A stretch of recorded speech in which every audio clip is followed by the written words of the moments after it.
ஸ்தோத்திரம் ஆண்டவரே. Thank you Lord. ஆண்டவரே, இந்த நாளிலும் எங்களோட பேசும்படியா நாங்கள் ஜெபிக்கிறோம். உடைய வல்லமையுள்ள வார்த்தை ஆண்டவரே எங்களை நோக்கி புறப்பட்டு வரும்படியா நாங்கள் ஜெபிக்கிறோம். Thank you lord. Thank you lord. என் நினைவுகள் உங்கள் நினைவுகள் அல்ல, என் வழிகள் உன் வழிகள் உங்கள் வழிகளும் அல்ல. என் நினைவுகள் உங்கள் நினைவுகளை காட்டிலும் என் வழிகள் உங்கள் வழிகளை காட்டிலும் உயர்ந்ததா இருக்கிறது என்று சொன்னீர். அப்படியே உடைய மேலான எண்ணங்கள், மேலான நினைவுகள் ஆண்டவரே இந்த நாட்களிலே மேலோங்கி இருக்கும்படியா நாங்கள் ஜெபிக்கிறோம்.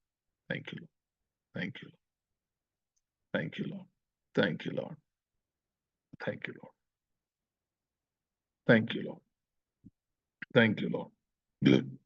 Thank you lord. Thank you lord. Thank you lord. எங்களோட பேசுவீராக, எங்களோட பேசி தெளிவுண்டாக்குவீராக, எங்களோட பேசி தெளிவுண்டாக்குவீர். Thank you lord. Thank you lord. Thank you lord. எங்களோட பேசு. Thank you lord. இயேசு கிறிஸ்துவின் நாமத்தில் ஜெபிக்கிறோம் பிதாவே.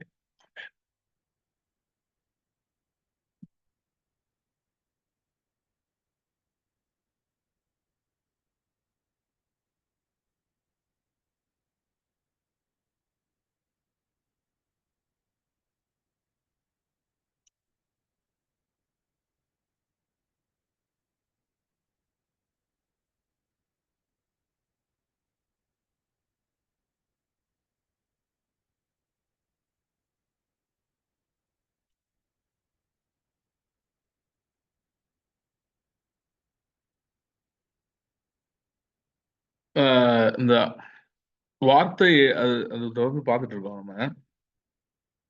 எபிரேயர் 4ஆம் அதிகாரம் இந்த 12வது வசனத்துல இருந்து ஆரம்பிச்சு வார்த்தையின் பரிமாணங்கள்னு சொல்லி பார்த்துட்டு இருக்கோம். இன்னைக்கு வந்து அதுல ஒரு சின்ன இன்னைக்கு ஒரு டீவியேஷன். பட் திரும்ப நான் அதுக்கு வர்றேன். அது இன்னும் முடிக்கல, நான் அதுக்கு வருவேன். பட் இன்னைக்கு ஒரு சின்ன டீவியேஷன். ஸோ இன்னைக்கு வேற ஒரு காரியத்தை பார்க்கலாம்.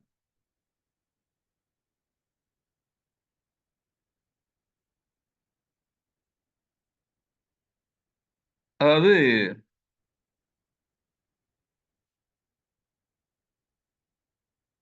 வாக்கு தத்தங்களை சுதந்திரிக்கிற இந்த journey, the journey in which you are going to inherit the promises.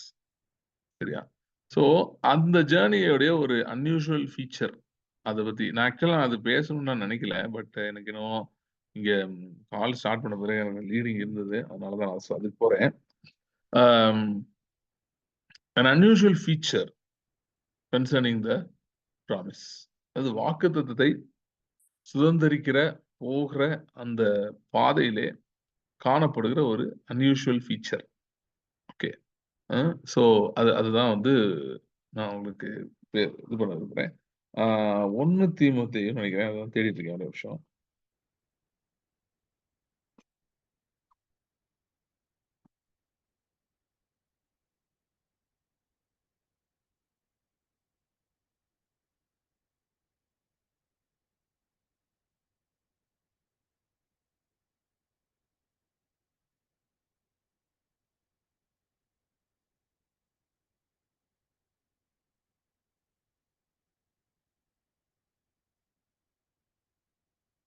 இது அப்போஸ்தலர் வருமா 1 தீமோத்தேயு வருமா தெரியல, அந்த வசனம். அந்த ஒரே விஷயம் வசனம் என்ன?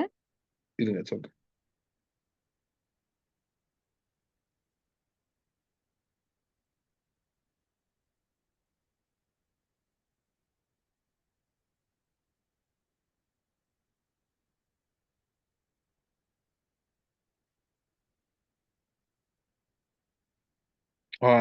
அப்போஸ்தலர் 14ஆம் அதிகாரம் 22ஆம் வசனம். தீமோத்தேயுல இல்ல, அப்போஸ்தலர்ல. அப்போஸ்தலர் 14:22. சீஷருடைய மனதை திடப்படுத்தி விசுவாசத்திலே நிலைத்திருக்கும்படி அவர்களுக்கு புத்தி சொல்லி, நாம் அநேக உபத்திரவங்களின் வழியாய் தேவனுடைய ராஜ்யத்தில் பிரவேசிக்க வேண்டும் என்று சொன்னார்கள். ஓகே. இன்னொரு வசனம் கொலோசியர் 1 அதிகாரம்.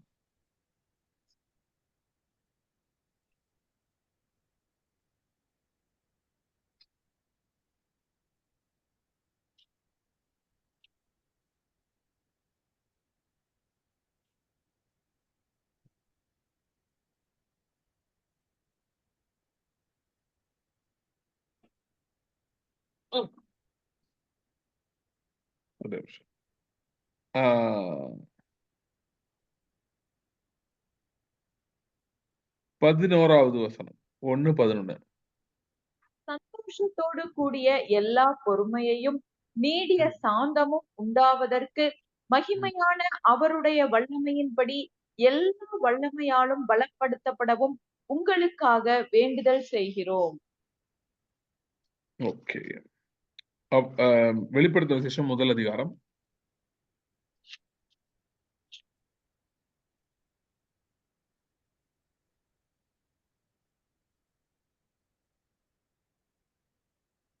9வது வசனம். வெளிப்படுத்தல் 1:9.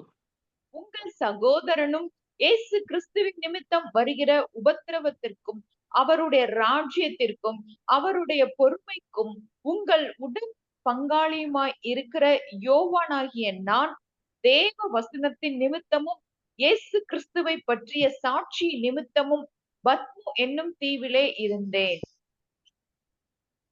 இப்ப என்னன்னு பாத்தீங்கன்னா, தேவனுடைய இந்த லாஸ்ட் வசனத்தை ஃபர்ஸ்ட் நான் எடுத்துட்டு பேசுறேன். ஓகே. இந்த வசனமும் சரி, முதல்ல அப்போஸ்தலர் 14:22 சரி. See, அதுல எப்படி வருதுன்னா, தேவனுடைய ராஜ்யம் வருது. ஓகே. இப்ப நீங்க வந்து ராஜ்யம் அப்படின்னு யோசித்தோடனே நம்ம என்ன யோசிப்போம்?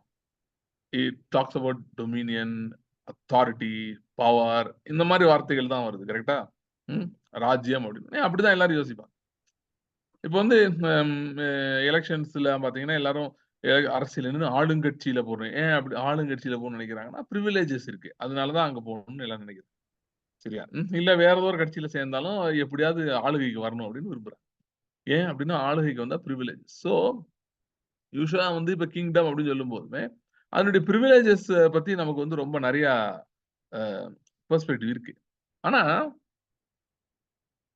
பவுல் அங்க சொன்னதும் சரி, நாம் அநேக உபத்திரவங்களின் வழியாய் தேவனுடைய ராஜ்யத்திலே பிரவேசிக்க வேண்டும் சொல்லி அது. அப்புறம் இங்கே வெளிப்படுத்த விசேஷத்துல வந்து இப்போ எழுதுறாரு. அந்த 3 விஷயம் சொல்றாரு பாருங்க. எதுக்கு? அவருடைய ராஜ்யத்துக்கும் பொறுமைக்கும் உபத்திரவத்துக்கும். ஓகே. அந்த நடுவுல ஒரு வசனம் கொலோசியர் லாஸ்ட் வசனம் பாத்தீங்கன்னா, ராஜ்யத்தை பத்தி பேசுது, பொறுமையை பத்தி பேசுது. சார் ராஜ்யம் இல்ல, சந்தோஷம், பொறுமையை பத்தி பேசுது. ஓகே. நீடிய சாந்தம், பொறுமை இவைகளை பத்தி பேசுது. சோ அன்எக்ஸ்பெக்டட் ஆர் என்ன சொல்றது? ஒரு ஸ்டாண்ட் அவுட் மாதிரி இருக்கிறது என்னன்னு பாத்தீங்கன்னா, இந்த உபத்திரம் என்ற வார்த்தை வந்து ஒரு உபத்திரவமாய் இருக்கிறது இந்த ஹோல் கான்செப்ட்ல. ஏன்னா ராஜ்யம் நம்ம சொல்றோம். அப்படின்றப்ப வந்து டொமினியன், அத்தாரிட்டி அந்த அந்த விஷயங்கள் தான் நம்ம எப்பயுமே மைண்ட்ல வரணும், வருது. ஆனா இது என்ன ஒரு குறுக்க ஒண்ணு இப்படி ஒரு பாயிண்ட் ஏன் இந்த பாயிண்ட் இவங்கலாம் பேசணும்? அப்படின்னு. சில கிளாரிட்டி நான் முதல்ல குடுத்துறேன். நான் டீடைலா போறதுக்கு முன்னாடி. அதாவது பெர்சிக்யூஷன் அந்த இந்த ஃபர்ஸ்ட் செஞ்சுரின்றது அது ஒரு வேற லெவல் ஆஃப் பெர்சிக்யூஷன். ஓகேயா? அந்த ரத்த சாட்சி அமெரிக்கா அந்த லெவலுக்கு போனது. அதெல்லாம் வந்து it's over now. It's not there. Okay.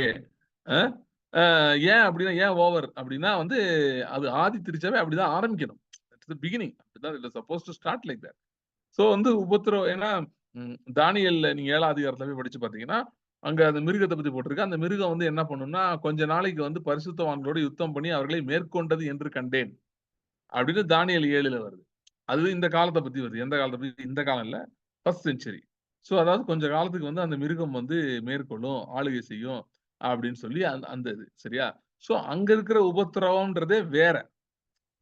அவங்களுக்கு வந்த உபத்திரவம்ன்றது வேற. அதுக்காக அப்படி ஒண்ணு இல்லவே இல்லன்னு சொல்லக்கூடாது. நமக்கு வேற ஒரு கான்டெக்ஸ்ட்ல வருது. அந்த கான்டெக்ஸ்ட் நான் விளக்குற வரைக்கும் நீங்களா ஒரு முடிவுக்கு வந்துடக்கூடாது. இதுதான் சொல்ல வரேன்னு நீங்க நினைச்சீங்கன்னா மிஸ் பண்ணிருவீங்க. அப்படி இல்ல. நான் என்ன கான்டெக்ஸ்ட்ல இருக்கு, இந்த பெர்சிக்யூஷன் என்ன கான்டெக்ஸ்ட்ல வருது, எப்படி வருதுன்றத நான் உங்களுக்கு காட்டுறேன். ஏன் அப்படி ஒண்ணு இருக்கு அப்படின்றத நான் காட்டுறேன். ஓகேயா? ம். சரி. சோ இன்றைக்கு காணப்படுகிற பெர்சிக்யூஷன். சரியா? பெர்சிக்யூஷன். அது எது இல்ல அப்படின்றத ஃபர்ஸ்ட் நான் சொல்லிடுறேன். சொல்லிட்டு இது என்ன இந்த உபத்திரவம் அப்படின்றது என்ன? அது ஏன் வந்து நெசசரியா இருக்குது? அததான் நான் ஸ்ட்ரெஸ் பண்ணி சொல்ல விரும்புறது. நீங்க ராஜ்யத்தை பின்தொடர்கிற ஜர்னிலே இந்த உபத்திரவங்கள்ன்றதுக்கு ஏன் அது வருது? அது தேவனுடைய சித்தமா? தேவனுடைய நோக்கமான்னு கேட்டா இல்லவே இல்லை. ஆனா அது ஏன் வருது? ஆனா அப்படி ஒண்ணு வருது கண்டிப்பா. அது ஏன் வருது? அது எந்த இடத்துல வருது? அதனுடைய அந்த டைனமிக்ஸ் என்ன அப்படின்றத வந்து நான் பேசிட்டு, ஓவரால் நமக்கு இருக்கிற அந்த பிக்சர்ல வந்து வாக்குத்தத்தங்களை சுதந்தரிக்க நம்ம போயிட்டு இருக்க ஜர்னில எப்படி வந்து அது தேவன் அதை நன்மைக்காக எதுவாய் இது பண்றாரு அப்படின்றத நான் சொல்லிட்டு நம்ம ஜெபிக்கிறோம். சோ இப்ப வந்து ஃபர்ஸ்ட் வந்து என்னன்னு பார்த்தீங்கன்னா, அது என்ன இல்லன்றத நான் சொல்லிர்றேன். ஓகே. உபத்திரம் என்ன இல்லன்னா, you having a physical issue. ஒரு சிக்னஸா இருக்கலாம். ஒரு பினான்சியல் ப்ராப்ளமா இருக்கலாம். ஓகே. ஆர் வந்து ஒரு வேற ஏதோ ஒரு ஃபேமிலில ஒரு ப்ராப்ளமா இருக்கலாம். கிரைசிஸா இருக்கலாம். வாட்டெவர் இந்த மாரி என்ன இஷ்யூவாவும் இருக்கலாம். இது மாரி ஒரு ப்ராப்ளம வந்து வச்சுக்கிட்டு, நம்ம இதனோட வாழ்நாள் எல்லாம் வாழ்றது தான் உபத்திரவம் என்று வேதம் எங்கும் சொல்லவில்லை. பவுல் இத்தனைக்கும் உபத்திரவத்தில் எழுதும்போது என்ன எழுதுறாருன்னா, அந்த உபத்திரத்தையே அவங்களுக்கு இந்த உபத்திரமே இருந்தது. எந்த உபத்திரவம் நான் சொல்ற இந்த எல்லாம் இருந்தது. அவங்க சில பிரச்சனைகள் இருந்தாங்க. அவங்களோட பொருட்கள எடுத்துட்டு போயிட்டாங்க. அவங்கள வந்து ஆலோசனை சங்கத்துல கொண்டு போய் நிறுத்துனாங்க, அடிச்சாங்க, துன்புறுத்துனாங்க, எல்லாமே செஞ்சாங்க. ஓகே. சோ அவங்களுக்கு லிட்டரல் பெர்சிக்யூஷனே இருந்தது. அதவே பவுல் எப்படி எழுதுறாருன்னா, இக்காலத்து பாடுகள் இனி வரும் மகிமைக்கு ஒப்பிடத்தக்கவைகள் அல்ல. அப்புறம் பெர்க்மன்ஸ் ஃபேமஸ் பாட்டு ஒண்ணு இருக்கு. "அதி சீக்கிரத்தில் நீங்கிவிடும் இந்த லேசான உபத்திரம்." சோ அ காணப்படுகிற காணப்படுகிறவைகள் அல்ல, காணப்படாதவைகளை எதிர்நோக்கி இருக்கிற நமக்கு, அதி சீக்கிரத்தில் நீங்கும் இந்த லேசான உபத்திரவம். அது பவுல் வந்து அதவே லேசான உபத்திரவம் எழுதினார். நீங்க யோசிச்சு பார்த்தீங்களா? நான் யோசிச்சு பார்த்தேன். பவுல் வந்து ஏன் வந்து இப்படி எழுதினாரு? "அதி சீக்கிரத்தில் நீங்கும் லேசான உபத்திரவம்னு." ஆனா பவுல் வாழ்க்கையே உபத்திரவம் மாரி தான் தெரியுதே அப்படின்னு யோசிச்சேன். சீக்கிரத்தில் நீங்கும் லேசான உபத்திரவம்னு எப்படி பவுல் எழுதியிருப்பார்? எப்படி எழுதியிருப்பார்ன்னு யோசிச்சு பார்த்தேன். ஏன்னா அவர் வாழ்நாள் கடைசி வரைக்கும் உபத்திரவத்துல தானே வாழ்ந்தார் அப்படின்னு யோசிச்சுட்டு இருந்தேன். அப்பதான் எனக்கு ஞாபகம் வந்தது. பவுலுடைய மனதெல்லாம் வந்து நித்தியத்துக்குள்ள போயிருச்சு ஏற்கனவே. சோ அவருக்கு வந்து என்ன தெரியுது அப்படின்னா, ஆ ஏடி 70 அரவுண்ட் தட் டைம் அந்த அந்த ஃபர்ஸ்ட் செஞ்சுரி பெர்சிக்யூஷன் அப்புறம் என்ன நடக்கப் போகுது என்பது தெரிகிறது. என்ன நடக்கப் போகிறது? என்ன நடக்கப் போகுதுன்னா, இந்த உபத்திரவ நாட்கள் முடிந்த பின்பு, அது எருசலேம்ல எல்லா உபத்திரவங்கள் எல்லாம் நடந்து முடிஞ்ச பின்பு, சபையுடைய டைமென்ஷனே மாறப்போகுது. அதாவது புறஜாதிகள் சுவிசேஷத்துக்குள் வரப்போகுறாங்க. யூதர்களுக்கு மட்டுமே அப்படின்றது உடைஞ்சு போயி, முழு உலகத்துக்கும் இந்த நற்செய்தி, சுவிசேஷம் வந்து போகப்போகுது. சுவிசேஷம்னா ஏதோ ஒரு சுவிசேஷம் கிடையாது. அதனால தான் நான் போன மீட்டிங்லாம் வந்தீங்கன்னா உங்களுக்கு புரியும். ராஜ்யத்தின் சுவிசேஷம். இத ஆக்சுவலா நானு இப்பதான் யோசிக்கிறேன். ஆளுகையின் வார்த்தை தானே பேசிட்டு இருக்கேன். அதிலேயே ஒரு பகுதிய ஆட் பண்ணிடலாம். அதோட கனெக்டடா தான் இருக்கு. அதான் காஸ்பலே நீங்க பார்த்தீங்கன்னா சுத்தி முத்தி கனெக்டடா தான் இருக்கும். சுத்தி சுத்தி எல்லாமே ஏதோ ஒரு கனெக்ஷன் தான் இருக்கும். I think we can add it in that itself only. நான் நினைச்சேன் இது டீவியேஷன் மாரி இருக்குன்னு. But no it's not deviation. Okay. So um a பவுலுக்கு என்ன தெரியுது? ஓகே. இந்த மாரி ஒரு காலகட்டத்தில சபை பிரச்சனைக்குள்ள போகுது. எல்லாமே நடக்குது. ஆனா, அதுக்கப்புறம் என்ன நடக்க போகுதுன்னு பவுலுக்கு தெரிய ஆரம்பிக்குது. புறஜாதிகளுக்கு சுவிசேஷம் போப்போகுது. சுவிசேஷம் உலகமெங்கிலும் பரவ போகிறது. ம். அப்புறம் வந்து அ பழைய ஏற்பாடையும், புதிய ஏற்பாடையும் சேர்த்து கம்பைல் பண்ண போறாங்க. பவுலோட நிருபங்கள் எல்லாம் சேர்த்து எல்லாம் மொத்தமா எல்லா நிருபங்களும் சேர்ந்து உலகெங்கிலும் இவைகள் போகிறது. சோ அவைகளை படிக்க போறாங்க. வெளிப்படுத்தின விசேஷம் மாரி வரப்போகுது. இதெல்லாம் எக்ஸாக்ட்டா பவுல் லைன் பை லைன் சொன்னாரு நான் சொல்ல வரல. பட் ஓவரால் பிக்சர் சொல்லிருக்கேன். சோ அப்படி வார்த்தை ஜனங்களுடைய கைகள்ல போய் சேரும்போது, வார்த்தை ஜனங்கள் படிக்கும்போது, ராஜ்யத்தை பூமியில ஸ்தாபிப்பதற்கான வேலைகள்லாம் நடக்க போகுது. அப்ப பவுல் என்ன பண்ணிட்டு இருப்பாரு? பவுல் என்ன பண்ணிட்டு இருப்பாருன்னா, மேகம் போன்ற திரளான சாட்சிகள் நம்மை சூழ்ந்திருக்க அப்படின்ற மாரி பவுல் இருந்து பார்த்துக்கிட்டு இருப்பாரு இதெல்லாம். வெறும் நான் பார்த்துட்டுலாம் இல்லங்க. அவங்களுக்கெல்லாம் வொர்க் இருக்கு. அவங்க நெறைய வேலை பார்க்குறாங்க. இப்ப இயேசு கிறிஸ்து பூமிக்கு வந்தப்ப, மோசேயும் எலியாவும் வந்து அவரோட பேசலையா? "நீர் எருசலேமில் மரணம் அடைவீர்" அப்படின்னு பேசலையா? இயேசுவின் மரணம் அவருடைய டாஸ்க்க பத்தி பேசலையா? அந்த மாரி தான் அவங்களுக்கு நெறைய வேலை இருக்கு. நம்ம நெனச்சுட்டு இருக்கோம் ஏன்னா, சும்மா எல்லாம் உட்கார்ந்துருக்காங்க. அதெல்லாம் கிடையாது. ஏதோ பாட்டு ஹalleluyaன்னு கொயர் பாடிக்கிட்டே இருக்காங்க. அதெல்லாம் கிடையாது. They are running lot of things. Okay. In the realms நெறைய வேலைகள் பண்ணிருக்காங்க. சோ நம்ம ஜெபம் பண்றது இந்த மாரி காரியங்கள்லாம் they are involved in some way. நான் டைரக்ட்டா ஜெபம் பண்ணணும்னு நான் சொல்ல வரல. யாரும் அப்படி தப்பா புரிஞ்சுக்காதீங்க. But there are lot of activities going on. I have seen some things. எல்லாம் சொல்ல முடியாது இங்கலாம். But I have seen some things. ரொம்ப அக்யூரேட்டா I have seen certain things. So how God has these people who have passed into the glory they are working. அவங்க எல்லாம் பண்ணிட்டு இருக்காங்க. ஓகே. சோ வந்து அதுல இன்னும் சில பேருக்கு வந்து யார் யாரெல்லாம் இன்னும் சரீரம் பெறலையோ, அவர்கள் சரீரத்துக்காக காத்துக்கிட்டு இருக்காங்க. ஏன் இந்த மாரி நான் சொல்றேன்னா, மத்தேயு 27ல ஒரு குரூப் ஏற்கனவே சரீரத்தை பெற்றுக் கொண்டது. மத்தேயு 27 கடைசில. ஓகே. அந்த குரூப்ல இல்லாதவங்களா இருந்தால், அம் அவங்க இன்னும் சரீரத்தை பெறாதவர்களா இருந்தால், சரீரத்துக்காக காத்துட்டு இருக்காங்க. ஆனா சில பேர் அது இல்ல. அவங்க வந்து வேல பார்த்துட்டு இருக்காங்க. நெறைய வேலை அவங்க பண்ணிட்டு இருக்காங்க. சோ பவுலுக்கு வந்து உயிர்த்தெழுதல வந்து பயங்கர அடிச்சு பேசினாரு, பிரசங்கம் பண்ணாரு. ஏன்னு சொன்னாருன்னா, எப்பா உயிர்த்தெழுதல் இல்லன்னா, நானு, பேதுரு இது மாரி எல்லாம் எங்க நேரத்த வீணாக்கிட்டு இருக்கோம்ன்னு. நாங்க வேஸ்ட் பண்ணிருக்கோம் எங்க டைம. நாங்க வேற ஏதாவது வேலை பார்த்துட்டு போயிருப்போம். ஒரு வசனம் இருக்குல்ல, இம்மைக்காக மாத்திரம் கிறிஸ்துவை பின்பற்றுவர்களாக இருந்தால், மற்றவர்களை பார்க்கலும் மிகவும் தக்கவர்களாய் இருப்போம். 1 கொரிந்தியர் 15ல. அப்படின்னா என்ன அர்த்தம்னா, சில பேர் சொல்றாங்க, உலக பிரகாரமான தேவைகளுக்காக மட்டும் இயேசுவ பின்பற்றினா ஐயோன்னு. அந்த அர்த்தத்துல சொல்லல. அவர் என்ன அர்த்தத்துல சொல்றாருன்னா, ஆ இந்த வாழ்க்கையோட முடிஞ்சு போச்சு. மரணத்தோட எல்லாம் முடிஞ்சு போச்சு. மரணத்துக்கு அப்புறம் வாழ்க்கையே இல்ல. நித்திய ஜீவன் இல்ல. அப்படிலாம் சொன்னா, அந்த இத தான் சொல்றாரு. அப்படின்னா, நம்ம எல்லாரையும் பார்க்கிலும் மிகவும் பரிதபிக்கப்படத்தக்கவர்களா இருப்போம். ஏன்னா, நம்ம கஷ்டப்பட்டு நெறைய என்னெல்லாமோ செய்றோம். கடைசில இப்படிலாம் எதுவுமே இல்ல. நம்ம கான்டெக்ஸ்ட்ல சொல்லணும்னா, சூப்பர் நேச்சுரல் ரெல்ம், அன்சீன் ரெல்ம்னு ஒண்ணு இல்லவே இல்லன்னா, நம்ம பண்றதெல்லாம் வேஸ்ட். நம்ம ஜெபம் பண்றது, வார்த்தைய எடுத்து படிக்கிறது, அத நம்ம மெடிடேட் பண்றது, கர்த்தர் சத்தத்த கேட்கணும்னு நெனைக்கிறது எல்லாம் வேஸ்ட். எப்ப வேஸ்ட்? அப்படின்னா, இப்ப இதெல்லாம் எதுவுமே இல்லன்னா அது வேஸ்ட். அததான் பவுல் எழுதுறாரு. சோ, பவுலுக்கு இது எல்லாமே தெரியும். சோ, அவர் அதிசீக்கிரத்தில் நீங்கும் லேசான உபத்திரவம்னா, அவர் நித்தியத்த பார்க்கிறாரு. எப்படி ஆண்டவரோட ராஜ்யத்த எஸ்டாப்லிஷ் ஆகப்போகுது பூமியில. அதுல பவுலோட ரோல் எவ்வளவு ப்ராமினன்ட்டா இருக்க போகுது. ஏன்னா, இன்னைக்கு தேவ ராஜ்யத்த வந்து பவுலு, யோவான் இந்த 2 பேர் இல்லன்னா, நமக்கு ராஜ்யமே புரியாது. பழைய ஏற்பாட்டுல அவ்வளவு அருமையான தீர்க்கதரிசனங்கள் இருந்தாலும், இவர்கள் 2 பேர் இல்லன்னா, இவங்க 2 பேரோட எழுதின ரைட்டிங்ஸ் மட்டும் இல்லன்னு வைங்க இன்னைக்கு நம்ம கையில. வேஸ்ட் பழைய ஏற்பாடே வேஸ்ட் ஆயிருக்கும். பிரயோஜனம் இல்லாம போயிருக்கும். சோ எவ்ரி ஸ்டெப்ல வந்து I'm not just bringing down other writers of the gospel or New Testament. So every writer is important in his own way. ஒவ்வொருத்தரும் கர்த்தர் சில செய்திகளை சொல்லியிருக்காரு. முக்கியமான சில ரெவலேஷன் கொடுக்கப்பட்டிருக்கிறது. ஆனால் யோவானும் பவுலும் மிக முக்கியமானவர்கள். அவங்க ரெக்கார்ட் பண்ண சில விஷயங்களோ, அவங்க எழுதின சில வெளிப்பாடுகளோ தான் தேவ ராஜ்யத்தை பற்றி புரியுதலே கொடுக்குது. இல்லன்னா தேவ ராஜ்யம்னா என்னன்னே தெரியாது. ஒரு எக்ஸாம்பிள் சொல்றேன் பாருங்களேன். நம்ம அடிக்கடி பேசுற வசனம், ரொம்ப நாள் இங்க யூஸ் பண்ணிருக்க வசனம். பூலோகத்திலே சாட்சியிடுகிறவைகள் 3. அவை வந்து ஆவி, அ ஜலம், ரத்தம். சரியா? இந்த வசனம் யார் எழுதுனது? யோவான் எழுதுனது. எவ்வளவு powerful verse. A um so Paul நிருபங்களும் உங்களுக்கே தெரியும். ரோமர், கலாத்தியர், கொலோசியர் இதெல்லாம் வந்து இல்லன்னா எபிரேயர். இதெல்லாம் இல்லன்னா வந்து ஒண்ணுமே புரியாது. என்ன காஸ்பல் காமெடி என்னன்னா, இதெல்லாம் இருந்தும் இன்னும் நெறைய பேருக்கு புரியல. அதுதான் ரொம்ப வேதனையான விஷயம். Okay fine. சோ அப்படின்றப்ப இததான் பார்க்குறாங்க இவங்க.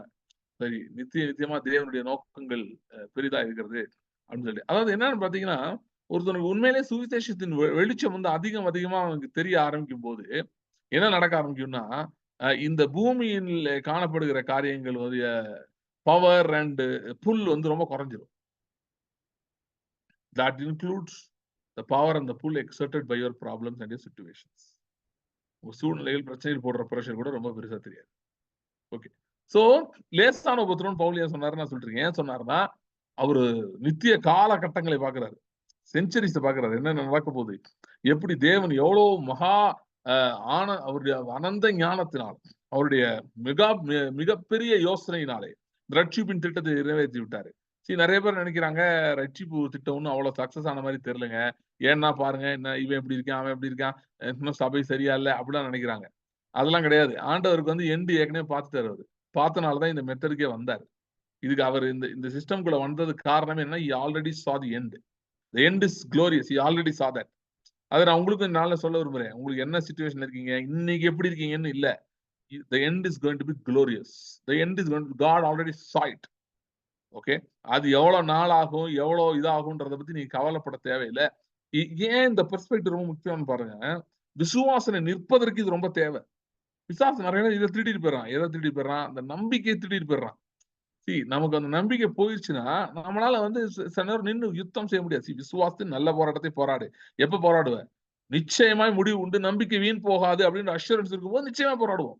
ஆனா அந்த அஷ்யூரன்ஸ எடுத்து போட தான் அவன் முயற்சிக்கிறான். ஓகேயா? சரி, coming back to the point. அப்ப இவரு வந்து ஓகே. இப்ப உபத்திரம் எந்த உபத்திரம் இல்லன்னு நான் சொல்லிடுறேன். ஒரு போராட்டம், ஒரு சூழ்நிலை, something going wrong in your family, in your business, in your job, உங்க ஊழியத்துல மற்ற காரியங்கள்ல சில காரியங்கள் தவறா போறது இருக்கு பாத்தீங்களா? Things did not going your way or நல்லா அப்படி போல மோசமாயிருச்சு காரியங்கள் அப்படின்றது. இதுவே உபத்திரம் கிடையாது. This is not persecution. Meaning what I'm saying is இத புடிச்சு வச்சுக்கிட்டு ஓகே கர்த்தர் எனக்கு இததான் குடுத்திருக்காரு. இவ்வளவு பிரச்சனையான வாழ்க்கைய தான் குடுத்திருக்காரு. இதுதான் இந்த உபத்திரவத்தினூடாக நான் போக வேண்டும். இதுதான் தேவனுடைய நோக்கம் என்று தயவு செய்து நினைத்து விடக்கூடாது. நெறைய பேர் என்ன பண்ணிட்டாங்கன்னா, அப்படி நினைச்சதும் இல்லாம, அந்த ஐடியாவை பிள்ளைங்களுக்கு பாஸ் ஆன் பண்ணி பிள்ளைங்க கடுப்பாயிட்டாங்க. ஆண்டாட்ட வந்து இப்படி பிரச்சனையிலே வாழணும்னா நான் எதுக்கு ஆண்டோட வரணும் ரேஞ்சுக்கு ஆயிடுச்சு. ஏன் அப்படின்னா அப்படிப்பட்ட ஒரு இமேஜ் கொடுத்துட்டாங்க. உபத்திரம் உபத்திரம் உபத்திரம், பிரச்சனை பிரச்சனை பிரச்சனை. இது நல்லா கவனிங்க. உபத்திரவங்கள் பிரச்சனைகள் எல்லாம் வந்து பவுல் எப்படி சொன்னாரோ அந்த பெர்ஸ்பெக்டிவ்ல மட்டும் தான் பார்க்கணும். வேற அது பெர்ஸ்பெக்டிவே கிடையாது. These things are there to stay. No, not there to stay.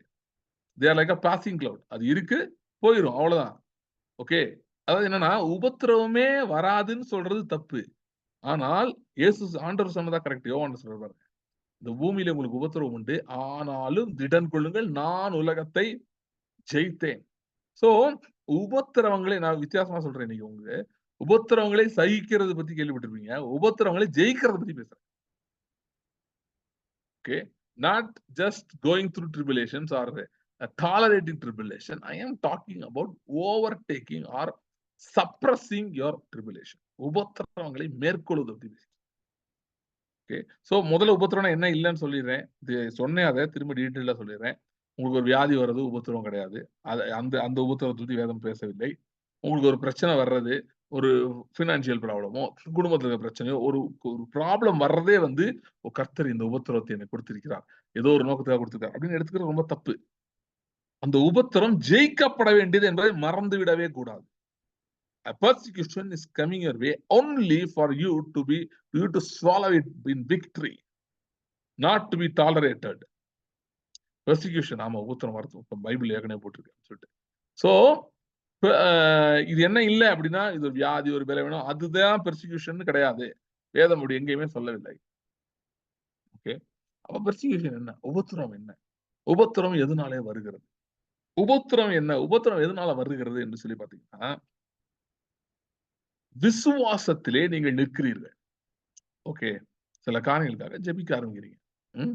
உங்களுக்கு ஆண்டவர் அந்த டிசைரை கொடுக்குறாரு. முதல்ல இதுக்கு முன்னாடி பாருங்க, மெயினா உங்களுக்கு டிசைர் வேணும். யாருக்கெல்லாம் டிசைர் இல்லையோ முதல்ல அதுக்கு ஜெபம் பண்ணுங்க. See, we cannot be praying out of fear. We should be praying out of desire. Okay, என்ன அர்த்தம்? நம்ம ஜெபங்கள்லாம் எப்ப இருக்கு, நிறைய பேருக்கு என்ன பயம்தான் அவர்களை ஜெபத்தில் நடத்துகிறது. பயம் என்னுடைய மெய்ப்பனா இருக்கிறது, பயம் என்னை நடத்துகிறது மாதிரி எதப்பெல்லாம் பயப்படுறாங்களோ அப்பெல்லாம் ஜெபம். ஓகே, சோ அப்படி இருக்கக்கூடாதுங்க. Desire should be driving. வாஞ்சைகள், விருப்பங்கள் தான் உங்க வாழ்க்கையை நடத்த வேண்டும், உங்க ஜெபத்தை நடத்த வேண்டும். அப்படி இல்லைங்க, எனக்கு விருப்பம் வாஞ்சே இல்லை, எனக்கு அது வரவே இல்லை அப்படின்னு நீங்க சொல்றீங்கன்னா ஒரே ஒரு அட்வைஸ் உங்களுக்கு இருக்கு, பைபிளை படிக்கணும். பைபிள் நீங்க திரும்ப திரும்ப படிச்சீங்கன்னா கிறிஸ்துவுக்குள் நீங்கள் யார், நீங்க எப்படிப்பட்டவங்க தெரிய ஆரம்பிச்சதுன்னா உங்கள் ஆசைகளை வேதம் தூண்டும். ஏன் நீங்க படிக்கிறீங்க, படிக்கும்போது இதெல்லாம் உங்களுக்கு இருக்கு, கர்த்தர் உங்களுக்கு இதெல்லாம் வச்சிருக்காரு அப்படின்றப்பதான் நீங்க என்ன பண்ண ஆரம்பிப்பீங்க, அதுக்காக ஜெபிக்க ஆரம்பிப்பீங்க. So our prayer should be based on desire. That is number one, first point. Our prayer should be based on desire. Our prayer cannot be based out of fear. Okay, so you don't have to tolerate any situation. You have to just pray for the desired outcome. எரேமியா 29:11 சொல்றாரு, நான் நீங்கள் எதிர்பார்த்திருக்கும் முடிவு உங்களுக்கு அருளும்படி உங்கள் மேல் வைத்திருக்கிற எண்ணங்களை அறிந்திருக்கிறேன். Okay, to give you an expected end. நீங்க எப்படிப்பட்ட முடிவை எதிர்பார்க்கிறீர்களோ, அப்ப எதிர்பார்ப்பு எவ்வளவு முக்கியம் பாருங்க. Expectation very important. எக்ஸ்பெக்டேஷன் இல்லைன்னா ஃபெய்த் இல்லைன்னு அர்த்தம். ஓகே, புரிஞ்சுக்கணும். எக்ஸ்பெக்டேஷன் யாரெல்லாம் இல்லைன்னு சொல்றாங்களோ, நான் அப்படிலாம் ரொம்ப எதிர்பார்க்கல, ஏதோ எனக்கு ஏதோ ஆண்டவர் ஏதோ பார்த்து பண்ணா போதும். No, you are having a faith problem, better address it. Otherwise you'll be making inferior weak prayers playing in the hands of the devil. அப்படின்னா என்ன சொல்ல வரேன், பிசாசுக்கு வந்து நீங்க பெரிய லெவல்ல ஜெபிக்க போகணும் விருப்பம் இல்லை, பெரிய லெவல்ல ஆசீர்வதிக்கப்படுறது அவனுக்கு விருப்பம் இல்லை. சோ அவன் என்ன பண்றான் அப்படின்னா உங்களுடைய டிசைரை வந்து கெடுத்து போட பாக்குறான். ஓகே, சோ வந்து நீங்க வந்து சின்ன லெவல்ல அப்படியே ஒரு ஒரு ஒரு ஒரு குறுகிய வட்டத்துக்குள்ளே வந்துட்டு இருக்குன்னு சொல்லிட்டு இங்கதான் பாருங்க, கர்த்தருடைய வார்த்தை வந்து மிக பவர்ஃபுல் வெப்பனா இருக்கு. அது என்ன பண்ணுது அப்படின்னா அரண்களை நிர்மூலமாக்குது. எந்த அரண் நிர்மூலமாக்குது, உங்க மைண்ட் அப்படியே ஒரு ஒரு குறிப்பிட்ட வட்டத்துக்குள்ளே சுத்தி சுத்தி வந்துட்டு இருக்கு பாத்தீங்களா, அந்த அரணை கர்த்தருடைய வார்த்தை நிர்மூலமாக்குகிறது. சரியா? சோ இது ஃபர்ஸ்ட், இது வந்து பேசிக் அண்டர்ஸ்டாண்ட் பண்ண வேண்டியது. Our prayer should come out of desire. See, நான் என்ன சொல்ல வரேன்னா, நீங்களா ஒரு டிசைர் எப்படியாவது திணிச்சு கொண்டு வாங்கன்னு சொல்ல வரல. கர்த்தருடைய வார்த்தையை படிக்க ஆரம்பிங்கள். நீங்கள் யார் என்பதை அந்த வெளிப்பாடுகளுக்குள்ள போக ஆரம்பிங்க. போக ஆரம்பிச்சீங்கன்னா ஆட்டோமேட்டிக்கா உங்களுக்குள்ள சில டிசைர்ஸ் வர ஆரம்பிக்கும். வார்த்தை கொடுக்கும் டிசைர்ஸ். அதான் சொல்றேன். இப்ப வார்த்தை சொல்லப்பட்டிருக்கிற அந்த டிசைர்ஸ், ஓகே, அதை ஒரு மனிதன் ஜெபிக்க ஆரம்பிக்கிறான். ஃபார் எக்ஸாம்பிள் ஒரே ஒரு டிசைர் எடுத்துப்போம். மார்க் 11:23 என்ன சொல்லியிருக்கு? எவனாகிலும் இந்த மலையை பார்த்து பெயர்ந்து தள்ளுண்டு சமுத்திரத்திலே போ என்று சொல்லி சந்தேகப்படாமல் இருதல் விசுவாசித்தால் சொன்னபடியே அவனுக்கு ஆகும் என்று வேதம் சொல்லுகிறது. அப்ப இந்த வசனத்தை நீங்க படிக்கிறீங்க. படிக்கும்போது உங்களுக்குள்ள என்னத்தை தூண்டும்? கரெக்ட்டா படிச்சீங்கன்னா, திரும்ப திரும்ப படிச்சீங்கன்னா, படிக்கும்போது உங்க மைண்ட்ல நிச்சயமா கடந்த கால அனுபவங்கள் வரலாம். முன்னாடி நம்ம இப்படித்தானே ஜெபம் பண்ணோம் நடக்கலையே. முன்னாடி நமக்கு விரும்புவது தானே ஆண்டவர்ட்ட கேட்டோம், ஆண்டவர் செய்யலையே. அப்படிலாம் உங்களுக்கு வரலாம். சரி. ஆனா அதையும் தாண்டி நீங்கள் வந்து நல்லா கவனிங்க, அதெல்லாம் வரத்தான் செய்யும் அந்த மாரி தாட்ஸ்லாம். சோ அப்ப நீங்க என்ன பண்ண ஆரம்பிக்கிறீங்க? தொடர்ந்து அந்த வார்த்தையை மெடிடேட் பண்ணும்போது, படிக்கும்போது நீங்க என்ன பண்ண ஆரம்பிக்கிறீங்கன்னா, ஓகே, இப்படிப்பட்ட ஒரு ஆளுகையின் வாழ்க்கைக்குள்ள போக வேண்டும். I should live a life of dominion and authority அப்படின்னு சொல்லி நீங்கள் சில முயற்சிகள் எடுக்கிறீங்க. சில காரியங்களுக்காக ஜெபிக்க ஆரம்பிக்கிறீங்க. சீரியஸா இறங்க ஆரம்பிக்கிறீங்க. சில காரியங்கள வந்து நீங்க பட்டியலிடுறீங்க, எழுதி வைக்கிறீங்க. அதுக்காக ஜெபிக்க ஆரம்பிக்கிறீங்க. இந்தந்த ஏரியாஸ்ல கர்த்தாவே உம்முடைய வல்லமையை நான் பார்க்க வேண்டும் என்று ஜெபிக்க ஆரம்பிக்கிறீங்க. பை த வே அப்படி ஜெபம் பண்றது ரொம்ப நல்லது. ஏனென்றால் தேவன் வந்து யோவான் 2 நாளாக 16 அதிகாரம் 9வது வசனம் நினைக்கிறேன்.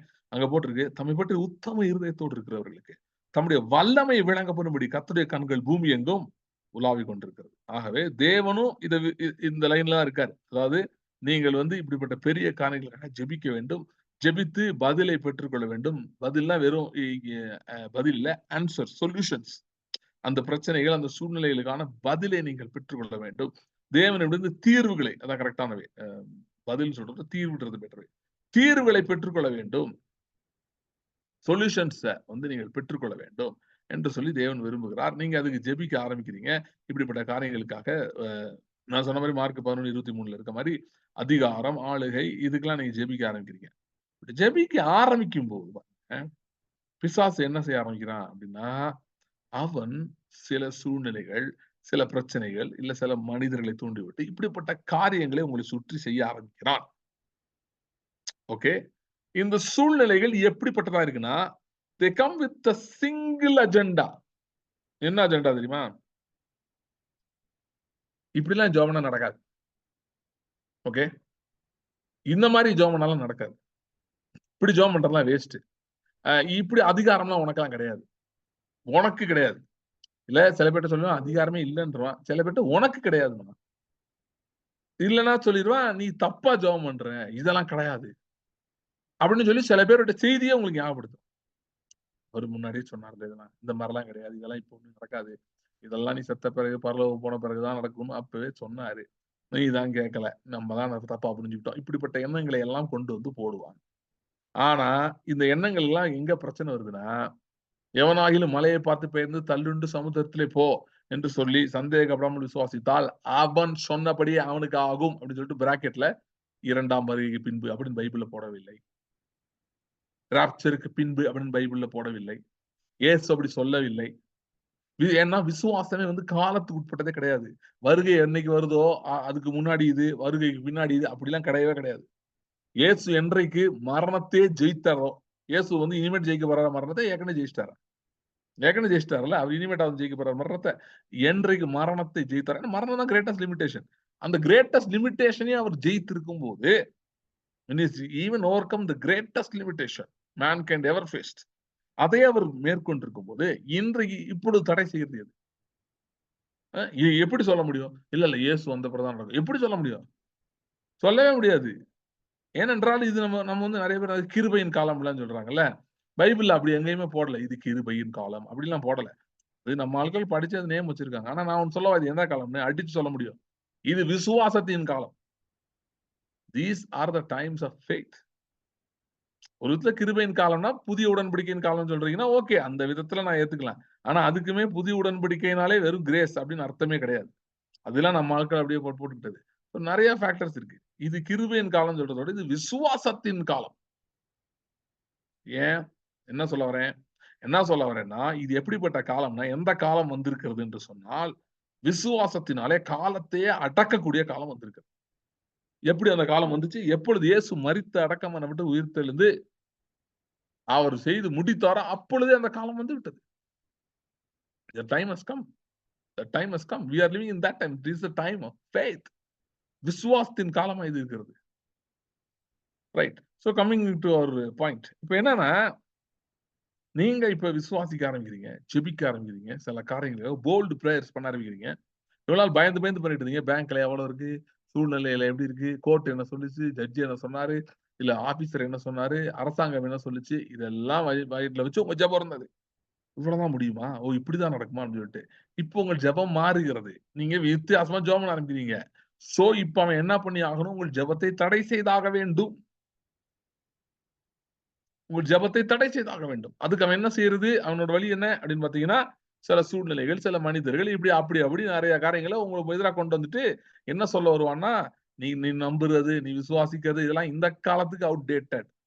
இந்த சிச்சுவேஷனுக்கு அவுட்டேட்டட். இதுல நடக்காது. முன்னாடி அதுல உனக்கு நடந்திருக்கும். முன்னாடி இதுல நடந்திருக்கும். அப்ப நடந்திருக்கும். அங்க நடந்திருக்கும். அவங்களுக்கு நடந்திருக்கும். இவங்களுக்கு நடந்திருக்கும். இப்ப நடக்காது. எல்லாம் சில பேர்ட்ட சொல்லுவாங்க, இனிமேல் நடக்காது. அன்னைக்கு நடந்திருக்கலாம். ஆனா இனிமேல் நடக்காது. சோ இப்படி சொல்லி சில காரியங்களை உங்க மனதிலே கொண்டு வருகிறான் பாத்தீங்களா? மனதும் மட்டுமல்ல சில சூழ்நிலைகளை கொண்டு வரான் பாத்தீங்களா? ம். அதாவது தோணும் சில நேரம். நம்ம என்ன பண்ணிட்டு இருக்கோம்? பண்றதெல்லாம் ஒர்க் ஆகுதா இல்லையா? அப்படின்னு தோணும். இதெல்லாம் என்ன உண்மையிலே கரெக்ட்டா தான் பண்றோமா? ஏன்னா ஒண்ணுமே தெரியலையே. கையில காட்டிக்கிறதுக்கு ரிசல்ட்ன்னு காட்டுறதுக்கு ஒண்ணுமே இருக்க மாரி தெரியலையே அப்படிலாம் தோணுதுல்ல. தோணி அந்த நேரம் உங்களுக்கு ஒரு சோர்வும், ஒரு பலவீனமும் ஏற்படுகிறது பாத்தீங்களா? அதுதான் உபத்திரவம். இன்றைக்கு இருக்கிற உபத்திரவம் அதான். அதாவது strong attack on your mind by the devil to make you believe that you are losing, you are not winning. You're either not capable of winning or you are too என்ன சொல்றது? you are too wrong. Meaning என்ன சொல்றது? நீங்க வந்து ரொம்ப வந்து இதா இல்ல. என்ன சொல்லணும்? கேப்பபிளா இல்ல, எஃபிஷியன்ட்டா இல்ல. இல்லன்னா உங்களுக்கு போதுமான அளவுக்கு அந்த உங்களுக்கு மணி பவர் இல்ல. போதுமான அளவுக்கு உங்களுக்கு போதுமான ஃபெய்த்தே இல்லன்னு கூட சொல்லுவோம். இது மாரி இது இல்ல, அது இல்ல, அது இல்ல, இதெல்லாம் இல்லன்னு ஒரு லிஸ்ட்ட போட்டுக்கிட்டு, இதெல்லாம் இருக்கிறதுனால, இதெல்லாம் இல்லாதனால, உனக்கு பத்தாதனால, உன்னால முடியாதனால, உனக்கு இது நடக்காது. நீ என்ன விஷயத்துக்கு ஜெபம் பண்றியோ அது நடக்காது. அத செய்ய முடியாது. அது எப்படி நீ சொன்னதெல்லாம் கேட்டு எல்லாம் கீழ்ப்படியும்? அதெல்லாம் கீழ்ப்படியாது. பார்த்தா தெரியல. நான் இந்த இப்ப 3 பிரச்சனை சந்திக்கிறேன். இந்த 3 பிரச்சனையும் அவனுக்கு கீழ்ப்படிய மாட்டேங்குதே. இது எப்படி மலைய பார்த்து இவர் பேசுவாராம், தள்ளிவிட்டு சமுத்திரத்துல போன்னு சொல்லுவாராம். சொன்னோனே அது அப்படியே கேட்குமா? அது அப்படியே போகுமா? அதெல்லாம் நடக்காது. அப்படின்னு இந்த மாதிரி ஸ்ட்ராங் நெகட்டிவ் தாட்ஸ் வருது பாத்தீங்களா? இதுதான் இன்றைக்கு உபத்திரவம். இது வெறும் தாட்ஸ் இல்ல நிறைய நேரத்துல. ஏன்னா அது ஒரு பேக்ரவுண்ட் சிச்சுவேஷன்ல இருந்து அது பேசுது. ஒரு பர்ட்டிகுலர் இன்சிடென்ட் உங்களுக்கு எப்பவுமே பிசாசோட பொய் எல்லாமே எப்படி கனெக்டடா இருக்கும் பாத்தீங்கன்னா, முதலாவது ஒரு விஷயம் பிசாசோட பொய்யை பத்தி கவனிச்சீங்கன்னா, நம்பிக்கை இல்லாததா இருக்கும். இரண்டாவது பிசாசின் பொய் வந்து எப்படி இருக்கும்னா, தேவன் மேல் நீங்கள் சார்ந்து கொள்ளாதபடி உங்களை பண்ண செய்யும். அது சிம்பிளா சொல்ற மாதிரி 2 எக்ஸ்ட்ரீம்ஸ் யூஸ் பண்ணுவான் டெவில். ஒரு என்ன எக்ஸ்ட்ரீம்னா, அவன் என்ன சொல்லுவான்னா, உனக்கு ஒண்ணுமே நடக்கல, நீ சாவ போற, நீ நாசமா போக போறன்னு சொல்லுவான். அது வந்து என்ன பண்றான், உங்களுடைய நம்பிக்கையை வந்து எடுத்து போட பார்க்கிறான். ஓகே. இல்ல இன்னொன்னு என்ன பண்ணுவான்னா, தேவன் மேல் நீங்கள் சார்ந்திருக்கிறத எடுத்து விட பார்ப்பான். அது எப்படி தெரியுமா எடுத்துடுவான்? எல்லாம் சூப்பரா இருக்கு. எல்லா பிரச்சனையும் சால்வ் ஆயிடுச்சுன்னு உங்களுக்கு மைண்ட் குடுத்து ஒரு தாட் வந்துட்டே இருக்கும். அப்ப வந்து ஜெபம் பண்ணணுமா அப்படின்னு போனீங்கன்னா, இல்ல ஆண்டவர தேட கொஞ்ச நேரம் உட்கார்ந்து ஆண்டவர் பிரசன்னத்துல போனா உங்களுக்கு தோணும், அதெல்லாம் கண்டிப்பா பண்ணணும்னு தேவையில்ல. அதெல்லாம் நல்லா தானே போயிட்டு இருக்குன்னு தோணும். Both extreme. ஒண்ணு வந்து டிஸ்ட்ராக்ஷன், இன்னொன்னு வந்து டிஸ்கரேஜ்மென்ட். 2மே பிசாஸ்டம் தான். ஜாக்கிரதையா இருக்க வேண்டும். சோ அவன் என்ன பண்றான்னா, சில சூழ்நிலைகள், சில பிரச்சனைகளை கொண்டு வந்து உங்க முன்னாடி போடுறான் பாருங்க. போட்டுட்டு உங்களால வந்து பதில் சொல்ல முடியாதபடி உங்களை திக்கி திணறடிச்சு, அந்த வருத்தத்திலயும், வேதனையிலயும் உங்களுக்கு வந்து தேவன் சொன்ன காரியங்கள் அவர் அழைத்தது இதன் மேலேயே ஒரு வெறுப்பே வந்துருச்சு எனக்கு. வெறுப்புனா என்ன? சொன்னாரு, சொன்ன மாரி இல்லையே. சொன்னாருங்க கரெக்ட் தான். ஆண்டவர் தான் இதெல்லாம் சொன்னாரு. இந்த வார்த்தையெல்லாம் குடுத்தாரு. ஆனா பாருங்க இப்படி ஆயிட்டு இருக்கே, இப்படி மோசமா போயிட்டு இருக்கே. அப்படின்னு சொல்லி போத் டிஸ்கரேஜ்மென்ட் அண்ட் இத வந்து கொண்டு வரும். இதுதான் இன்றைக்கு இருக்கிற பிரைமரி பெர்சிக்யூஷன். ஓகே. சோ, ஆனால் நாம் எதற்காக அழைக்கப்பட்டிருக்கிறோம் என்று சொன்னால், முற்றிலும் ஜெயம் கொள்கிறவர்களாய் அழைக்கப்பட்டிருக்கிறோம். ஓகே. முற்றிலும் ஜெயம் கொள்கிறவர்களாய் அழைக்கப்பட்டிருக்கிறோம். அப்ப முற்றிலும் ஜெயம் கொள்றதுன்னா, தட் இன்க்ளூட்ஸ் ஓவர்கமிங் ஆல்மோஸ்ட் எவ்ரிதிங். அதான் பவுல் எழுதுறாரு, கிறிஸ்துவுக்குள் எல்லா இடங்களிலும் எங்களை வெற்றி சிறக்க பண்ணி. அப்ப அந்த எல்லா இடங்களிலும் வெற்றி சிறக்க பண்றது அப்படின்றதுல, அது தேவனுடைய நோக்கம் அப்படின்ற அந்த பாயிண்ட்ல வந்து, முக்கியமா பாத்தீங்கன்னா, எதுவும் அடங்குகிறது அப்படின்னு சொன்னா, உங்களுடைய அந்த உபத்திரவமும் அடங்குகிறது. சோ ஒருவேளை இன்னைக்கு நீங்க if you are going through a trying time, ஒரு மிகவும் பிரச்சனையான ஒரு சூழ்நிலையில போயிட்டு இருக்கீங்க, கடினமான சூழ்நிலை போயிட்டு இருக்கீங்க, financially or whatever reason, okay, எந்த ஏரியாவா இருந்தாலும் சரி சரி பரவாயில்ல. ஸோ நீங்க அப்படி ஒரு டைட் சுச்சுவேஷன் நீங்க போயிட்டு இருக்கீங்க, இட்ஸ் இட்ஸ் ரொம்ப இதா இருக்கு, டைட்டா இருக்கு. அப்படிப்பட்ட சூழ்நிலை நீங்கள் ஒருவேளை போய் கொண்டிருக்கலாம் இன்னைக்கு. ஓகே, அப்படி நீங்கள் போய் கொண்டிருக்கும் போது உங்கள் மனதில் பிசாசு இப்படிப்பட்ட எல்லா விதமான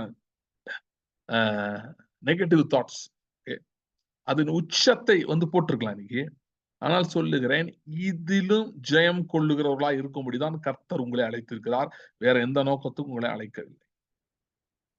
நீங்க சில தவறுகள் பண்ணிருக்கலாம் because of the pressure and situation around you.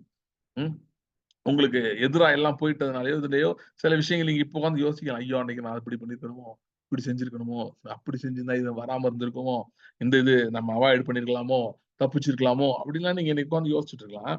ஆனா என்ன சொல்றேன்னா, அதுவே ஒரு உபத்திரவத்தின் ஒரு மனநிலை. அதாவது பெர்சிக்யூஷன் இருக்கும் இல்லையோ, பெர்சிக்யூஷன் மைண்ட் செட் ரொம்ப ஹெவியா இருக்கு. நான் இன்னைக்கு சொல்றேன் பாருங்களேன், இன்னைக்கு அப்ரோச் ரொம்ப தப்பு இருக்கு. இப்ப ஒருத்தன் வந்து உங்களை வந்து மிரட்டுறான்னு வைங்க, நான் சொல்றது ரியல் பெர்சிக்யூஷனே சொல்றேன், சரியா? ஏன்னா இப்ப அசாம்ல வந்து உங்களுக்கு தெரியுமா தெரியாது, இவாஞ்சலைசிங் எதிராக லா கொண்டு வந்திருக்காங்க. ஓகே, சோ அந்த மாதிரி வந்து இப்ப இப்படிப்பட்ட சில இதெல்லாம் நடக்குதுன்னு வைங்களேன். ஒருத்தன் வந்து சபையில இருந்து உபத்திரவப்படுத்துறான், சபையை இது பண்றேன்னு சொல்றான் அப்படின்னு, அப்படி கூட பண்றான்னு கூட வச்சுக்கோங்க. There is no blanket rule that அவனுக்கு ஒரு ரோஜா பூவை வாங்கி கொடுத்து கர்த்தர் உண்மையில் அன்பா இருக்காருன்னு சொல்ல வேண்டும். blanket ரூல் இல்ல. அப்படி உங்களை சொன்னார்னா செய்யுங்க, அது வேற. ஆனா காமனா ஒண்ணு பண்ணலாம், என்ன தெரியுமா? You can take absolute authority over that situation. It's a real persecution, but you can take authority over that persecution.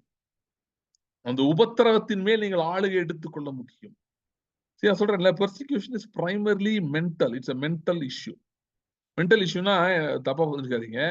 What I'm saying is, இன்னைக்கு இருக்க கான்டெக்ட்ல your mind and your emotions get persecuted a lot, and also your body, of course, through sickness or other things. Okay, but வந்து இந்த ஒரு ஆஸ்பெக்டும் இருக்குன்னு சொல்றேன். your mind and your emotions get persecuted a lot. அதாவது persecution உடைய அந்த heat வந்து it's mostly, many times it's felt in the mind and your emotions. Okay, பயங்கரமா வந்து இட் ட்ரைஸ் டு, அதாவது சில சூழ்நிலைகள், சில காரியங்கள் வந்து அப்படியே வந்து ஒரு பயங்கரமா, சில பேர் சொல்லுவாங்க, பிரதர் அப்படியே முழுங்குற மாதிரி இருக்கு பிரதர் பிரச்சனை, அப்படி இருக்கு.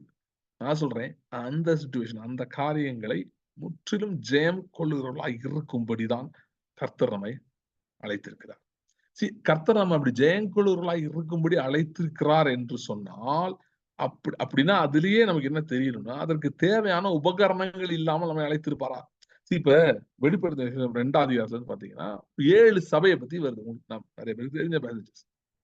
அந்த 7 சபையின் செய்திகளிலும் காமனா வர்றது கடைசியில வர்றதுதான். என்ன வருது கடைசியில?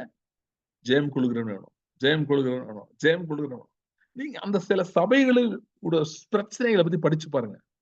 அங்க உபத்திரவத்துல இருக்காங்க, பிரச்சனையில இருக்காங்க. they were under persecution. Okay, பிரச்சனையில இருக்காங்க, உபத்திரவத்துல இருக்காங்க, சரியா? அவங்களுக்கு தான் எழுதுவாரு ஜெயம் கொள்கிறவன் கவனம். இப்ப நான் சொன்ன மாதிரி ஒருத்தன் வந்து ஒரு சபையோட மிரட்டி இது பண்றான், இப்படி பண்ணிடுவேன், அப்படி பண்ணிடுவேன் அப்படின்லாம் சொல்றான் அப்படின்னா, நான் சொன்ன மாதிரி அவனுக்கு ரோஜா பூவை கொடுத்து ஏசு உண்மையில் அன்பா இருக்கிறார், நாங்கள் அடி வாங்குறதுக்கு அழைக்கப்பட்டவர்கள் சொல்லணும்னு அவசியமே கிடையாது. We have to take authority over that situation, authority over that man. First of all, we should know that before that we have authority. அதான் பாருங்க, பிசாசு ஒரு தந்திரவாதி.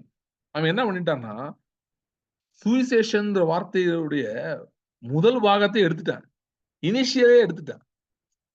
இப்ப வந்து ஒரு குழந்தை ஸ்கூல்ல சேர்க்கிறாங்கன்னா இனிஷியல் கேட்பாங்கல்ல, இப்பெல்லாம் சர்நேம்னு கேட்கறாங்கன்னு நினைக்கிறேன், தெரியல. சோ வந்து இனிஷியல் அப்படின்னு மட்டும் அப்பா பேரை வந்து போட்டு, நம்ம அந்த காலத்துல வந்து டாட் வச்சு, இப்ப எங்க அப்பா பேரு வந்து ராபர்ட், அதனால ஆர் அப்படின்னு போட்டு ஜோஷுவா அப்படின்னு சொல்லி எழுது, அந்த ஒரு காலம் இருந்தது. அதுக்கப்புறம் நான் வேலைக்கு போன டைம்ல என்ன சொல்லிட்டாங்க, இல்லைங்க பேரத்துக்கு பின்னாடி போடுங்க அப்படின்ட்டாங்க, அப்பா பேரு சர்நேம் ஆக்கிடுங்க அப்படின்ட்டாங்க. இப்ப என்னன்னா, சுவிசேஷத்துக்கு ஒரு சர்நேம் இருக்கு, 6 இனிஷியல் இருக்கு. அது என்னன்னா ராஜ்யம். ஓகே, சுவிசேஷத்துக்கு சர்நேம் என்னது? ராஜ்யம். பிசாசு கன்னிங்கா அந்த ராஜ்யத்தை தூக்கிட்டான். யாருக்குமே அதை பத்தி தெரியாது. ராஜ்யத்தை பத்தி வெறும் சுவிசேஷம் சுவிசேஷம் சொல்லிட்டே இருப்பாங்க. அது நான் சுவிசேஷம் அறிவிக்க போனோம். கூப்பிட்டு மிளகா பொடி தடவி அனுப்பி விட்டார்கள். ஏன்னா வந்து அவங்களுக்கு தெரியல. இது என்னன்னே தெரியல. இது நீ யாருன்னு தெரியல. இது என்ன மெசேஜ்னு தெரியல. ஏதோ அடி வாங்குறதுக்கு போயிட்டு வந்தோன்ற லெவல்ல இருக்காங்க. அதனால ஒருத்தர் அன்னைக்கு பாத்தீங்கன்னா, மதுரையில ஒருத்தர் மதுரை தான் நினைக்கிறேன். மதுரையா சென்னையிலயா? தர்ணா இருக்காரு. ஆனா சபைகளுக்கு ஒரே உத்தரவமாக இருக்கிறது. சரி இருந்துட்டு போகுது. இப்ப என்ன பண்ண போறீங்க? நாங்க அதனால அரசாங்கத்திடம் பாதுகாப்பு இல்லை. சரி இல்ல. நீங்க என்ன பண்ண போறீங்க? அதனால நாங்கள் வந்து அப்படியே உண்ணாவிரதம் இருந்து. என்னது உண்ணாவிரதம்? அதுக்கு உபவாசமாவது இருங்கய்யா. கொஞ்சம் பரவாயில்லாம இருக்கும். உண்ணாவிரதம் இருக்கீங்களா? ஏன் இருக்கீங்க? வாங்க. முதலமைச்சருடைய கவனத்தை ஈர்க்கிறோம். பிரதமருடைய கவனத்தை ஈர்க்கிறோம். ஈர்த்துட்டு போங்க. அ என்ன ப்ராப்ளம்னா, ராஜ்யம் இருக்குன்னு தெரியுமா? ராஜ்யம் இருக்குன்னு தெரியுமா? அசீரியா ராஜா ஒரு ராணுவத்த அனுப்பிவிட்டு, எசேக்கியா ராஜாவ மிரட்டுறான். அவன் சொல்றான் வந்து, நான் வந்து இப்படி பண்ணிருவேன், அப்படி பண்ணிருவேன். நான் வந்து இவ்வளவு ஊர்கள போய் அழிச்சிருக்கேன். நான் அவ்வளவு என்னைய பத்தி உனக்கு தெரியாது. நான் வந்து எனக்கு எதிர்த்து நின்ன ஜாதியும் கிடையாது, தேசமும் கிடையாது, கடவுளும் கிடையாது. எல்லா தேவர்களையும் அந்த ராஜ்யங்களையும் அவர்கள் தேவர்களையும் அழித்து விட்டேன். நான் அப்படி இப்படி அப்படி இப்படின்னு பயங்கரமா மிரட்டுறான். எசேக்கியா ராஜா அத கொண்டு போய் ஏசாயா தீர்க்கதரிசியும் எசேக்கியா ராஜாவும் கர்த்தருடைய சமூகத்துல ஜெபிக்கிறாங்க. வேதம் சொல்லுகிறது, ஒரு ராத்திரியிலே கர்த்தருடைய தூதன் புறப்பட்டு பாளையத்தில் 185,000 பேரை சங்காரம் பண்ணினான். இவ்வளவு பெரிய ஆண்டவரை வச்சிருக்கிறோம். இவ்வளவு பெரிய தேவனை வைத்திருக்கிறோம். வச்சுட்டு நம்ம போய் எங்களுக்கு சீஃப் மினிஸ்டர் பாதுகாப்பு குடுப்பாரா? இல்லன்னா இவர் குடுப்பாரா? அவர் குடுப்பாரா? சில பேர் இருப்பாங்க ரொம்ப அறிவாளிகள். அவங்க என்ன சொல்றாங்கன்னா, "இல்ல பிரதர் நாங்க நேரா வந்து அந்த கட்சியில போய் சேர்ந்துருவோம்." எந்த கட்சியில? அங்க தானே பிரச்சனை வருது. அங்கேயே போய் சேர்ந்துருவோம். சேர்ந்தா நம்மள ஒண்ணும் பண்ண மாட்டாங்க. ஏன் அங்க போய் உட்கார்ந்து ஜால்ரா அடிச்சு துதி பாடிட்டு இருக்குது. ஐயாவ மாரி யாரா இருக்காங்களா? ஐயா ரொம்ப நல்லவரு. ஐயா வல்லவருன்னு ஏதாவது பாடிட்டு இருக்குது. ம். அப்புறம் அங்க மைனாரிட்டி கமிஷன் இருக்கு பிரதர். டெல்லில இருக்கு. நாங்க நேரா டெல்லிக்கு போய் மைனாரிட்டி கமிஷன் மினிஸ்டர் இருக்காரு. அவர்ட்டயே போய் பேசிட்டோம், பார்த்துட்டோம். என்ன நடக்குது? ராஜ்யமே புரியல. ராஜ்யத்தின் சுவிசேஷமே புரியல. வெறும் சுவிசேஷம், சுவிசேஷம்னு ஓடிட்டு இருக்கு. இயேசு கிறிஸ்து என் மொட்டை சுவிசேஷம் ஏதாவது சொன்னாரா? ராஜ்யத்தினுடைய இந்த சுவிசேஷம் பூலோகம் எங்கிலும் உள்ள ஜாதிகளுக்கு சாட்சியாக அறிவிக்கப்படும். அப்பொழுது முடிவு வரும். யாரோட முடிவு? அந்த ராஜ்யங்களின் முடிவு வரும். அததான் பைபிள்ல போட்டிருக்கு. அதுதான் தானியேல் 2ல போட்டிருக்கு. ராஜ்யத்தையே எடுத்துட்டு வெறும் சுவிசேஷம் பேசினா எவ்வளவு பெரிய தப்பு அது. அதனால தான் சொன்னேன் பாருங்க. அந்த உபத்திரம் அதாவது அந்த காலத்துல வந்த மாரி ஒருவேளை உபத்திரம் வருதுன்னா, அ அன்னைக்கு எனக்கு ஒரு ஃப்ரெண்ட் ஒருத்தன் வந்து ஒரு மெசேஜ் அனுப்பிட்டு இருந்தான். அவரு என்ன பேசிட்டு இருக்காருன்னா, ராப்சர் வந்து தப்பு அப்படின்னு பேசுறாரு. சரி ஏன்டா அவரு பேசுறாரு அப்படின்னா, அவர் சொல்றாரு, இல்லங்க ராப்சர் வந்து உபத்திரவத்துக்குள்ள சபை போணும். போய் தான் இயேசு வருவாரு. ம். அ இந்த ராப்சர்ல என்ன சொல்றாங்கன்னா, உபத்திரவமே இல்லாம போயிரலாம் அப்படின்னு பேசிட்டு இருக்காங்க. நான் தான் ரொம்ப யோசிச்சு பார்த்தேன். அட பாவிங்களா! நீங்க 2 பேருமே ஒரு பாயிண்ட்ட விட்டீங்க. இந்த ராப்சர்லயே ஏறி போற குரூப் என்ன பண்ணுதுன்னா, இந்த பூமியை சுதந்தரிக்க தான் கர்த்தர் வச்சிருக்காருன்றத விட்டுருது. இந்த அடி வாங்கிட்டு போறோன்ற குரூப் வந்து ராஜ்யம் இருக்கே, நான் ஏன்டா அடி வாங்கணுன்ற கேள்வியே கேட்க மாட்டேங்குது. சரியா? முதல் நூற்றாண்டுல சபை மிகுந்த உபத்திரத்தோட போச்சு. அது முதல் நூற்றாண்டு மட்டும் இல்ல. இரத்த சாட்சிகள்ன்றது வந்து நெறைய பேருக்கு இதெல்லாம் தெரியாது. இரத்த சாட்சிகள்ன்றது ஆபேல் தான் முதல் இரத்த சாட்சி. ஓகேயா? அ அப்புறம் சகரியான்னு ஒருத்தன் இருந்தான். யோய்தாவோட மகன். அவன் இன்னொரு இரத்த சாட்சி. இப்படி பழைய ஏற்பாட்டிலேயே இரத்த சாட்சிகள் நெறைய பேர் இருக்காங்க. இவங்கலாம் எபிரேயர் 11 போட்டிருக்கு. இவர்கள் வாளால் அறுப்புண்டார்கள். அ சோ உபத்திரவப்பட்டாங்க, துன்பப்பட்டாங்க, ரொம்ப கஷ்டப்பட்டாங்க நெறைய பேரு. பழைய ஏற்பாட்டிலேயே. புதிய ஏற்பாட்டிலேயும் அந்த அந்த உபத்திரம் அப்படியே கொஞ்சம் தூரம் வந்து, அதுக்கப்புறம் தான் சரியாக ஆரம்பிக்குது. சோ இந்த உபத்திரவப்பட்டவங்க, கொல்லப்பட்டவங்க, இவங்க வந்து இவங்களோட கதி என்னன்றத பைபிள் அழகாய் சொல்லுகிறது. தெளிவாய் சொல்லுகிறது. வசனம் கூட வாசிங்க. நீங்க பாட்டுக்கு நான் என்னமோ வேற ஏதோ புக்ல இருந்து படிச்ச மாரி நினைக்கக் கூடாது. வெளிப்படுத்தின விசேஷம் 5ஆம் அதிகாரம். சாரி 6ஆம் அதிகாரம். 9வது வசனம், 10வது வசனம். 11 அவர் சேர்த்து வசனம். சரி 9, 10 போதும். 9, 10. அவர் 5ஆம் முத்திரையை உடைத்தபோது தேவ ஆ. வசனத்தின் நிமித்தமும் தங்கள் தாங்கள் கொடுத்த சாட்சி நிமித்தமும் கொல்லப்பட்டவர்களுடைய ஆத்துமாக்களை பலிபீடத்தின் கீழே கண்டேன். அவர்கள் பரிசுத்தமும் சத்தியமும் உள்ள ஆண்டவரே, தேவரீர் பூமியின் மேல் குடியிருக்கிறவர்களிடத்தில் எங்கள் இரத்தத்தை குறித்து எது வரைக்கும் நியாய தீர்ப்பு செய்யாமலும் பழி வாங்காமலும் இருப்பீர் என்று மகா சத்தமிட்டு கூப்பிட்டார்கள். என்ன கூப்பிட்டாங்க? பிதாவே இவர்களுக்கு மன்னியும், தாங்கள் செய்கிறது என்னதென்று அறியாது இருக்கிறார்களே சொன்னாங்களா? கன்ஃபியூஸ் பண்ணக்கூடாது. இயேசு வந்து எப்படி வந்து தன்னுடைய இவங்கள பத்தி ஜெபம் பண்ணாருன்றதையும், அததான் நம்ம மாடலா எடுத்துக்கணுமா அப்படின்னு நம்ம சொல்ல முடியாது. ஃபார் எக்ஸாம்பிள் இப்ப ஸ்தேவான் வந்து கல்லிருந்து கொல்லப்படும்போது அவன் அப்படி ஜெபிக்கிறான். பிதாவே இவர்களுடைய அக்கிரமத்தை இவங்க மேல சுமத்தாதிரும் அந்த மாதிரி ஏதோ ஒண்ணு சொல்லி ஜெபிக்கிறான் அவன். சோ இப்ப நான் என்ன சொல்றேன்னா, இப்படிதான் ஜெபிக்கணும்னு கிடையாது. புரியுதா? இவங்க என்ன ஜெபம் பண்றாங்க? இந்த ஆத்துமாக்கள் என்ன ஜெபம் பண்ணுது? இவர்கள் வந்து சுவிசேஷ நிமித்தம் கொல்லப்பட்டவர்கள், அடிக்கப்பட்டவர்கள். பழைய ஏற்பாட்டிலும் சரி, புதிய ஏற்பாட்டிலும் சரி. இவங்க என்ன ஜெபம் பண்றாங்க? அதான் பாருங்க, வெளிப்படுத்தல வந்து சரியா படிக்கலன்னா, ராஜ்யமே புரியாது. ஏன்னா இயேசுவ ராஜாவ வெளிப்படுத்த விஷயம் தான் சொல்லுது. ராஜ்யம் புரியாது, ராஜ்யத்தின் பிரின்சிபிள்ஸ் புரியாது. ராஜ்யத்தின் பிரின்சிபிள்ஸ்ல ஒரு முக்கியமான ராஜ்யத்தின் பிரின்சிபிள் என்னன்னா, this kingdom is very serious about the protection of its பிரஜைகள் and the well being of its பிரஜைகள்.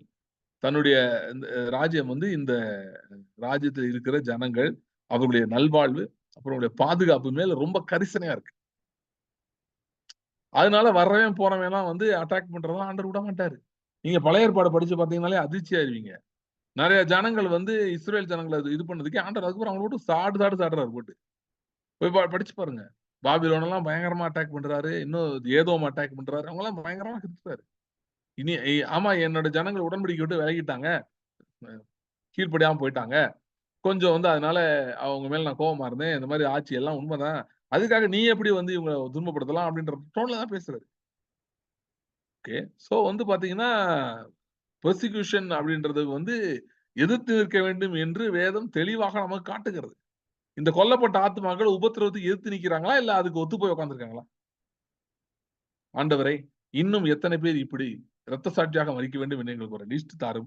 நாங்கள் அதை அதற்காக ஜெபிக்கிறோம் அப்படின்னு சொல்லிட்டு இருக்காங்க. ஏன்னா இது எவ்வளவு உன்னதமான ஒரு அனுபவம் ஆண்டவரே. இரத்த சாட்சியா நாங்கள் மரித்து அப்படியே இங்கே உட்கார்ந்து இருக்கிறோம். இங்கே உட்கார்ந்து ஆப்பிள் சாப்பிட்டுட்டு இருக்கோம். ஆகவே எல்லாரும் இப்படியே மரிக்க வேண்டும். அதற்கு உதவி செய்யும் ஆண்டவரே அப்படின்னு ஜெபம் they are bringing out the essence of the kingdom. This is not just the gospel, it's the gospel of the kingdom. ராஜ்யத்தினுடைய சுவிசேஷம். சோ அப்படின்றவ இந்த உபத்திரவத்துக்கே எதிரா தான் இருக்கணும் அப்படின்னா, நமக்கு வருகிற காரியங்கள் நாம் விசுவாசத்திலே நிற்கும்போது, விசுவாசத்திலே அடி எடுத்து வைக்கும்போது, எதிர்மறையாய் காணப்படுகிறவைகள், நமக்கு எதிராய் இருக்கிறவைகள், இருக்கிற சூழ்நிலைகள், பிரச்சனைகள், இல்லைன்னா நான் சொன்ன மாதிரி அவைகள் ஏற்படுத்துகிற மனதிலே கொண்டு வருகிற அந்த பிரஷர்ஸ், அந்த அழுத்தங்கள், இவைகளுக்கு நாம் எதிர்த்து நிற்க வேண்டும். பிசாசுக்கு எதிர்த்து நில்லுங்கள், அப்பொழுது அவன் உங்களை விட்டு ஓடி போவான் என்று வேதம் சொல்லுகிறது. பிசாசு எல்லா நேரத்திலும், எல்லா சூழ்நிலையிலும் அவன் வந்து பிசிக்கலா அவன் வந்து தன்னுடைய அந்த ரூபத்துல வர்றது இல்ல. அது எப்பயுமே வர்றது இல்லன்னு வச்சுக்கோங்களேன். அது யார்ட்டயும் அப்படி வந்து என்னைக்காவது யாராவது 1, 2 கேஸ் வந்திருக்கலாம். அப்படி வர்றது இல்ல. அவன் வர்றது தந்திரமாய் வருகிறான். எப்படி வருகிறான்னா, சில சூழ்நிலைகள், சில பிரச்சனைகள், சில மனிதர்களை ஏவி விட்டு சில காரியங்களை செஞ்சு உங்களுடைய சந்தோஷத்தை கெடுக்க வேண்டும். உங்களுடைய ப்ராக்ரஸ், உங்க முன்னேற்றத்தை தடுக்க வேண்டும். இப்படி ஏதாவது செய்ய வேண்டும் அப்படின்னு சொல்லி வந்துட்டு, அவன் அதோட சேர்த்து என்ன ஒரு பிட்ட போட்டு விட்டுறான்னா, இதெல்லாம் கர்த்தர் நியமித்த உபத்திரவத்தின் பாதை. முள்ளதான் கர்த்தர் உனக்கு குடுத்திருக்காரு. முள்ளு மேலேயே நீ நடந்து போணும். உன் வாழ்க்கைனாலே முள்ளு, வாழ்க்கையெல்லாம் முள்ளு அப்படின்னு சொல்லி அந்த ஒரு தியாலஜி மூலமாய் வந்து நிற்கிறான். அவனுக்கு எதிர்த்து நிற்க வேண்டும். எப்படி எதிர்த்து நிற்க முடியும்? எப்படி எதிர்த்து நிற்க முடியும்? ராஜ்யத்தின் வசனம் இருக்கிறவர்கள் எதிர்த்து நிற்பார். சம் பாயிண்ட்ல டவுட் வர ஆரம்பிக்குது. ஆமா, இவ்வளவு கஷ்டப்படணும்னு யார் சொன்னது? நீங்க இன்வென்ஷன்ஸ் எல்லாம் பாருங்களேன். சயின்டிபிக் இன்வென்ஷன்ஸ் எல்லாம் எப்படி வந்துச்சு எல்லாம்? அட் ஒன் பாயிண்ட் வந்து ரொம்ப கஷ்டப்படுறாங்க. கஷ்டப்பட்டு ரொம்ப பிரச்சனையில இருக்காங்க. என்ன பண்ணன்னு தெரியாம இருக்காங்க. அதாவது டிரான்ஸ்போர்ட்டா இருக்கலாம், இல்ல எலக்ட்ரிசிட்டியா இருக்கலாம். எல்லாமே பாருங்களேன். அதுக்கு பின்னாடி ரொம்ப ஹார்ட்ஷிப்ஸ் இருக்கு. அப்ப ஒருத்தன் யோசிக்க ஆரம்பிக்கிறான். ஆமா, இந்த ஹார்ட்ஷிப்ஸோட தான் கண்டிப்பா இருக்கணுமா? இத கொஞ்சம் ஈஸி ஆக்கிறதுக்கு வழியே இல்லையா? ஈவன் பறக்கிறது. அட் சம் பாயிண்ட் வந்து மனுஷன் யோசிக்க ஆரம்பிச்சான். பறந்தா நல்லது. நம்ம ஏன் வந்து கீழே இருக்கணும் அப்படின்னு. ஆனா there is also biblical connection here. 15th செஞ்சுரியில வந்து பைபிளை வந்து டிரான்ஸ்லேட் பண்ணி எல்லார் கைக்கும் பைபிள் போக ஆரம்பிச்ச பிறகுதான், லேமன் புக்கா பைபிள் மாறின பிறகுதான், பைபிள் இப்ப எல்லாரும் படிக்க ஆரம்பிச்ச பிறகுதான் அவங்களுடைய திங்கிங் ப்ராசஸ் ரீசெட் ஆச்சு. ஓகே, யூரோப்ல பிரைமரிலி இதை வந்து ப்ராட்டஸ்டன்ட் ஒர்க் எத்திக் அப்படின்னு சொல்லி சில பேர் ரிசர்ச் பண்ணி மெட்டீரியல் புக்ஸே எழுதியிருக்காங்க. இதை பத்தி மார்ட்டின் லூத்தர் டைமுக்கு அப்புறம் இண்டஸ்ட்ரியல் ரெவல்யூஷன் வந்து பயங்கர ஃபேமஸ் ஆச்சு. பீப்புள்ஸ் திங்கிங் வந்து காட் எலிவேட்டட். சென்ச்சுரிஸா அதுக்கு முன்னாடி எல்லாம் குதிரை வண்டி தான் போயிட்டு இருந்தாங்க, குதிரை அந்த மாதிரி தான் சென்ச்சுரிஸா இருந்தது. But when Bible went into the hands of people, யூரோப்ல தான் ஃபர்ஸ்ட் பாருங்க, போனோடனே it elevated the thing, darkness of the mind வந்து வெளியே போயிடுச்சு. இப்ப உங்களுக்கு எல்லாம் பேபிஸ் குழந்தைங்க இருக்கிறாங்க, சின்ன பிள்ளைங்க இருக்கிறாங்கன்னா அவனுக்கு புரியறதுக்காக பைபிள் படிக்கலாம் வைக்காதீங்க. தயவு செய்து சில பேர் வந்து நான் வந்து என்ன சொல்றாங்கன்னா, நாங்க பிப்ளிக்கல் கான்செப்ட்ஸை எடுத்து அவங்களுக்கு புரியுற மாதிரி ஏதாவது சொல்லி தரோம்னு சொல்லி கண்ட கழுதையும் சொல்லி கொடுத்துட்டு இருக்காங்க. தயவு செய்து அதெல்லாம் பண்ண வேணாம். Just give the Bible to child, let your child read the Bible. அவங்களுக்கு புரியாது, don't worry about that. Their spirit is mature, their spirit is catching everything that they should catch, and the spirit will bring it to them whenever they need. அது மட்டும் இல்ல, பேதை ஞானியாகிற வார்த்தை இது. அவங்களோட brain வந்து ஆக்டிவிட்டி இம்ப்ரூவ் ஆகும். இதெல்லாம் நடக்க ஆரம்பிக்கும். அதெல்லாம் பார்த்தோன்னே உங்களுக்கு அத டான்ஜிபிளா ஒருவேளை தெரியாம இருக்கலாம். Don't worry, just give them the Bible. Children Bible அந்த மாதிரிலாம் நிறைய ஆப்ஷன்ஸ் இப்போ வந்துருச்சு. அவங்களுக்கு எது செட் ஆகுதோ, அவங்க எதை படிப்பாங்களோ அந்த மாதிரி ஏதாவது ஒரு கல்ச்சருக்குள்ள அவங்களை கொண்டு வாங்க. Let them read. ஓகே, இல்ல இந்த வசனத்தை தப்பா புரிஞ்சுக்கிட்டா என்ன, அந்த வசனத்தை தப்பா புரிஞ்சுக்கிட்டா என்ன. Your child is not going to to a PhD on Bible. Okay, your child needs the Bible so that the word will get into your child now, and when your child is in some need later on, the word will come out and they will live in faith, live by faith. அதுக்குதான் பண்ணணுமே தவிர Bible புரியணும், அவங்க எல்லாம் concepts எல்லாம் புரிஞ்சுக்கணும். கான்செப்டை புரிஞ்சு ஒண்ணும் பண்ண போறது இல்லை. ஓகே, இன்னைக்கு அவனுக்கு புரிய வேண்டிய நேரத்தை கான்செப்ட் எல்லாம் புரியும். But just give the word Bible in their hands. Right, okay, coming to the point. எல்லாருமே அந்த மெடிக்கல் இனோவேஷன்ஸ் ஏன் வந்துச்சுன்னா, people said why should we live like this, can we live in a better way. அதே மாதிரிதான் பாருங்க, உபத்திரவங்கள் இதெல்லாம் வந்து ஒரு லைஃப் ஸ்டைலா நிறைய பேருக்கு மாறி போயிடுச்சு. பழகிட்டோம். 400 வருஷம் இப்படி அடிமைத்தனம் இருந்தாங்க, பழகிட்டாங்க.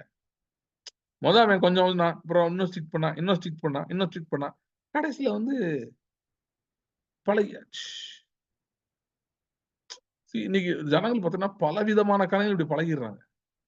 பல விதமான லோ ஸ்டாண்டர்ட்ஸ் ஆஃப் லைஃப்ல பழகிடுறாங்க. பழகிட்டு அதுலயே நிக்கிறாங்க. அதுல ஒரு லோ ஸ்டாண்டர்ட் தான் என்னன்னா, உபத்திரவத்தின் எண்ணங்கள், உபத்திரவத்தின் சூழ்நிலைகள், உபத்திரவத்தின் காரியங்களை வந்து எம்ப்ரேஸ் பண்ணிக்கிட்டு லோ லெவல் லைஃப்ல அப்படியே வாழ்ந்துட்டே இருக்கு. நான் திரும்ப சொல்றேன், உபத்திரவமே வரவே வராதுன்னு யாருமே சொல்லல. நானும் சொல்லல, பைபிளும் சொல்லல. ஆனா உபத்திரவத்தில் நீங்கள் அதிக நாட்கள் சுத்தி கொண்டிருக்க வேண்டும், அங்கேயே இருக்க வேண்டும், அங்கேயே படுத்து தூங்க வேண்டும் என்றும் யாரும் சொல்லவில்லை. உபத்திரம் உண்டு, நான் ஜெயித்தேன்னு சொன்னாரு இயேசு கிறிஸ்து, ஆண்டவர் சொன்னாரு. அதுக்கப்புறம் லேசான உபத்திரம் என்று பவுல் எழுதுகிறார். ஓகே, சோ பெர்சிக்யூஷன் ஏன் வருதுன்றது நான் சொன்னேன். ஏன் வருது பெர்சிக்யூஷன் அப்படின்னா, சாத்தான் வந்து நீங்க பிரின்சிபிள்ஸ் ஆஃப் ஃபெய்த்தை கற்றுக்கொண்டு அதுல நிற்கக்கூடாதுன்னு அவன் விரும்புகிறான். யோசிச்சு பாருங்க, இது சிம்பிள் பிரின்சிபல் ஆஃப் ஃபெய்த். எது? மலையை பார்த்து பெயர்ந்து தள்ளுண்டு போன்னு சொல்லி சொன்னபடியே ஆகும். உங்களுக்கு கோர்ட் கேஸ் நடக்குதுங்க, நான் அப்படியே சொல்றேன், கோர்ட் கேஸ் நடக்குது. ஓகேயா? எந்த அளவுக்கு உங்களுக்கு பவர் இருக்குன்னா, you can sit and write something in your book, in your diary, that judge will give the same verdict. That kind of power you have. What you write, that man will say. இது நீங்க தெரிஞ்சுக்கிட்டா பிசாசுக்கு எவ்வளவு பெரிய பிரச்சனை. Okay, that is why he is coming against you. அதுதான் உபத்திரம் வருது, அதனாலதான் வருது. அதனால என்ன உபத்திரம் வரும் நல்லா யோசிச்சு பாருங்க. உபத்திரம் என்னன்னா, நீ இப்படி எழுதுனாலும் அப்படிலாம் நடக்காது, இது எப்படி நடக்கும்? அது உனக்கு நான் அவ்வளவு பவர் இருக்கா? அப்படிலாம் செய்ய முடியுமா? அப்படின்னா ஏன் இது நடக்கல, அப்படின்னா இது நடந்திருக்குன்னு சொல்லிட்டு நான் ஏன் உபத்திரம்ன்ற வேர்டு யூஸ் பண்றேன். இதை நீங்க அவிசுவாசம் சொல்லலாம், எல்லாம் அவிசுவாசம் நடக்குது, ஏன் உபத்திரம் யூஸ் பண்றீங்கன்னா, நோ, ஏன் உபத்திரம்ன்ற வேர்டை யூஸ் பண்றேன்னா, it causes pain to people. These kind of thoughts, they just come not just like that, they come ஏதோ தேள் மாதிரி வரும், கொட்டுறது மாதிரி வரும். ஒரு ரியாலிட்டி ரியாலிட்டி பத்தி ஒரு வேர்டு இருக்கு, ரியாலிட்டி பைட்ஸா ஏதோ சொல்லுவாங்கல்ல. சோ அந்த மாதிரி வந்து இது வந்து ரியாலிட்டி ஸ்டிங்ஸ் இது. ஓகே, அந்த மாதிரி வந்து ஒரு பெயினோட வந்து வரும். வந்து நீங்க வந்து அத யோசிச்சிடவே கூடாது மைண்ட்ல. அப்படியே விட்டுறணும் அத. அப்படின்றதுக்காக வந்து வர்றது. இப்படிப்பட்ட காரியத்தை வந்து பிசாசு வந்து செய்றான். இப்படிப்பட்ட உபத்திரவத்த மைண்ட்ல கொண்டு வந்து பிரஷர் கொண்டு வந்து போட. ஓகே. ஆனா இதிலிருந்து தப்பிப்பதற்கு மட்டும் இல்ல, இத திருப்பி அடிப்பதற்கு, இதன் மேல் ஜெயத்தை எடுத்துக் கொள்வதற்கு ஆண்டவர் நமக்கு கொடுத்திருக்கிற ஒரு மிகப்பெரிய ஆயுதம் என்னன்னு பார்த்தீங்கன்னா, இயேசு கிறிஸ்துவின் சிலுவை. ஏன்? ஏன்னா, அங்கே ஒரு உபத்திரவத்தை நாம் பார்க்கிறோம். என்ன உபத்திரம்? இயேசு கிறிஸ்து அவர் சென்ற பாடுகள். அவருடைய உபத்திரவத்தை நாம் பார்க்கிறோம். அந்த உபத்திரவம், இயேசு கிறிஸ்துவின் உபத்திரவம், இயேசு கிறிஸ்துவின் பாடுகள் அது எப்படிப்பட்டதா இருக்கு அப்படின்னு சொன்னா, நாம் அத பார்க்க it is an exchange starts happening. என்ன எக்ஸ்சேஞ்ச்? நம்முடைய இடத்தை அவர் எடுத்துக் கொள்ளுகிறார். அவருடைய இடத்தை நாம் எடுத்துக்கொள்கிறோம். அப்படின்னு என்ன அர்த்தம்? சிலுவையிலே அவர் தொங்கிக் கொண்டிருந்தது நம்முடைய இடம். ஓகே, அதை அவர் எடுத்துக் கொள்கிறார். சிங்காசனத்திலே ராஜாதி ராஜா வீற்றிருக்கிறது அவருடைய இடம். அதை நாம் இப்பொழுது எடுத்துக்கொள்கிறோம். சிலுவையில இந்த பயங்கரமான டிரான்சாக்ஷன் நடக்குது. உபத்திரவம் தான், பயங்கர பிரச்சனை தான், ஏகப்பட்ட கேள்வி இருக்கு மைண்ட்ல. ஆனால் எப்பொழுது சிலுவை நோக்கி பார்க்க ஆரம்பிக்கிறோமோ, இயேசுவின் ரத்தத்தின் கிரியைக்கு இடம் கொடுக்க ஆரம்பிக்கிறோமோ, அப்படிப்பட்ட ஸ்வாப் நடக்குது, எக்ஸ்சேஞ்ச் நடக்குது. You will no longer behave or believe or speak like you are in some kind of a trouble. You will speak differently. You will speak as if you are seated on the throne, having absolute power. என்ன நடந்துச்சு? Divine exchange கிராஸ்ல நடக்குது. உங்க இடத்துக்கு அவர் வந்துட்டாரு, ஆகவே அவர் இடத்துக்கு நீங்கள் சென்று விட்டீர்கள். Divine exchange happens on the cross. By looking at the cross, by meditating on the cross. Sometimes பாத்தீங்கன்னா, இந்த உபத்திரவத்தின் ஒரு என்ன சொல்றது, ஒரு அரண் போல சுத்திக்கும். உங்களை சுத்தி இந்த தாட்ஸ் தான் வந்துட்டு இருக்கும். டிப்ரஸிங்கா இருக்கும். பயங்கர டிப்ரஸிங்கா இருக்கும். உங்களுக்கு நினைச்சு பார்த்தாலே வந்து எதுக்கு ஜெபம் பண்ணி என்னத்த பண்ணி அது பாட்டுக்கு நடக்கிறது நடக்கட்டும், கர்த்தர் சித்தம் ஏதோ செஞ்சுட்டு போறாரு, பெரிய ஆளை விடுங்காரா சாமின்ற லெவல்ல இருக்கும். அப்படி சுத்தி நிக்கிறப்ப நீங்க என்ன செஞ்சாலும் கஷ்டமா இருக்கும் சில நேரத்துல. ஒண்ணுமே பண்ண முடியாது. ஓகே. என்னன்னா, இப்ப இந்த மாதிரி சில காரியங்கள்லாம் இருக்குன்னு நான் ஓப்பனா சொல்றேன். சில பேர் சொல்றது இல்ல. அதனால எல்லாம் என்ன நினைச்சுக்கிறாங்க, இந்த மாதிரி பிரச்சனைகள்லாம் அவங்களுக்கெல்லாம் வராது போல இருக்கு. நமக்கு மட்டும் தான் இந்த மாதிரிலாம் வரும் போல இருக்கு அப்படின்னு நினைச்சுக்கிறாங்க. அப்படிலாம் இல்ல. பிசாசு நீங்க யாரெல்லாம் விசுவாசத்துல முன்னேறணும்னு நினைக்கிறாங்களோ, யாரெல்லாம் வந்து இன்னும் நான் வளரணும், ஜெயம் எடுக்க வேண்டும் விரும்புறோம், அவங்களுக்கு எதிராக பிசாசு செய்து கொண்டு தான் இருக்கிறான். சோ அப்படி எல்லா பக்கமும் டைட்டா லாக் ஆயிருச்சுன்ற நேரத்துல தான் இயேசு கிறிஸ்துவின் சிலுவை, இயேசு கிறிஸ்துவின் ரத்தம், இயேசு கிறிஸ்துவின் பாடுகள், அவருடைய பிற்கப்பட்ட சரீரம் நமக்கு மிகப்பெரிய ஒரு வாசலாய் இருக்கிறது, மிகப்பெரிய கதவாய் இருக்கிறது. இதுக்கு அடையாளமா பைபிள் நிறைய இருக்கு பாருங்க. 400 வருஷம் அடிமைத்தனம், 400 வருஷம் அடிமைத்தனம். அவங்களால வெளியே வர முடியல. ரத்தத்தை எடுத்து நிலைக்கால போட்டாங்க. ஆட்டுக்குட்டியின் மாம்சத்தை புசித்தார்கள். அன்று ராத்திரியிலே கர்த்தர் அவர்களை புறப்படப்படும். செங்கடல் முன்பாக நின்று கொண்டிருக்கிறார். எங்க போகுன்னு தெரியல. எல்லா பக்கமும் அடைக்கப்பட்டிருக்காரு. உபத்திரவத்தின் உச்சகட்டம் பார்வோன் பின்னாடி துரத்தி வந்துட்டு இருக்கான். தன்னுடைய பிரதான 600 ரதங்களோடு புறப்பட்டு வருகிறான். தொடருவேன், கொல்லுவேன், அழிப்பேன், என் ஆசை அவர்களிடத்தில் நிவர்த்தியாகும். ஏன்னா அவர் பெரிய ஆளு. அவர் முன்னாடி பார்வோன் நினைச்சா என்னாலும் பண்ணுவாரு. அவர் ஏற்கனவே கடவுள் ரேஞ்சுக்கு அவர் சொல்லியிருந்தாங்க. அவர் நினைக்கிறார், நாங்க என்னாலும் பண்ணிடுவோமாக்கும், எங்களுக்கு அப்படி இருக்கு இப்படி இருக்கு, எங்களுக்கு ஆள் பலம் இருக்கு, பண பலம் இருக்கு, அந்த பொலிட்டிக்கல் பலம் இருக்கு, அது இருக்கு எல்லாம் இருக்கு, நாங்க யார் தெரியுமா, நாங்க எப்படிப்பட்ட ஆள் தெரியுமா அப்படின்னு நினைச்சிட்டு இருக்காங்க. அப்படி நினைச்சிட்டு இருந்தவன செங்கடலை கவிழ்த்து போட்டார். செங்கடல் எதற்கு அடையாளமா இருக்கிறது? இயேசுவின் ரத்தத்துக்கு அடையாளமா இருக்கிறது. மறுபடியும் ஓகே. சோ இப்படி நிறைய எக்ஸாம்பிள் சொல்ல முடியும். ஆனா எல்லா இடத்துலயும் பாத்தீங்கன்னா, ரத்தத்தின் வல்லமை உபத்திரவப்படுகிறவர்களை, உபத்திரவத்துக்கு உட்பட்டவர்களை ஆளுகை செய்கிறவர்களாக திருப்பி விட்டது. ரத்தத்தின் தியானம், ரத்தத்தின் இயேசு கிறிஸ்துவின் ரத்தம், இயேசு கிறிஸ்து ரத்தத்தின் வல்லமை. இதுக்கு அடையாளமா, இதுக்கு ஒப்பனையா இருந்த காரியங்களே பெரிய ரிசல்ட்ஸ் கொடுத்திருக்கு. நம்மிடத்தில் நிஜத்தை தேவன் கொடுத்திருக்கிறார். இயேசு கிறிஸ்துவின் ரத்தம் ஆவிக்குரிய மண்டலத்திலே, இல்லைன்னா உங்க ஆவியிலே மிகப்பெரிய நிஜமாய் அது செயல்பட்டு கொண்டு. ஓகே, ஒரே ஒரு பகுதி மட்டும் வாசிச்சுட்டு எப்படி உபத்திரவத்துக்குள்ளானவர்களை தேவன் ஆலயக்குள்ள கொண்டு வந்தார் என்ற ஒரே ஒரு பகுதி மட்டும் வாசிட்டு நம்ம ஜெபிக்கலாம். 1 சாமுவேல் 7ஆம் அதிகாரம்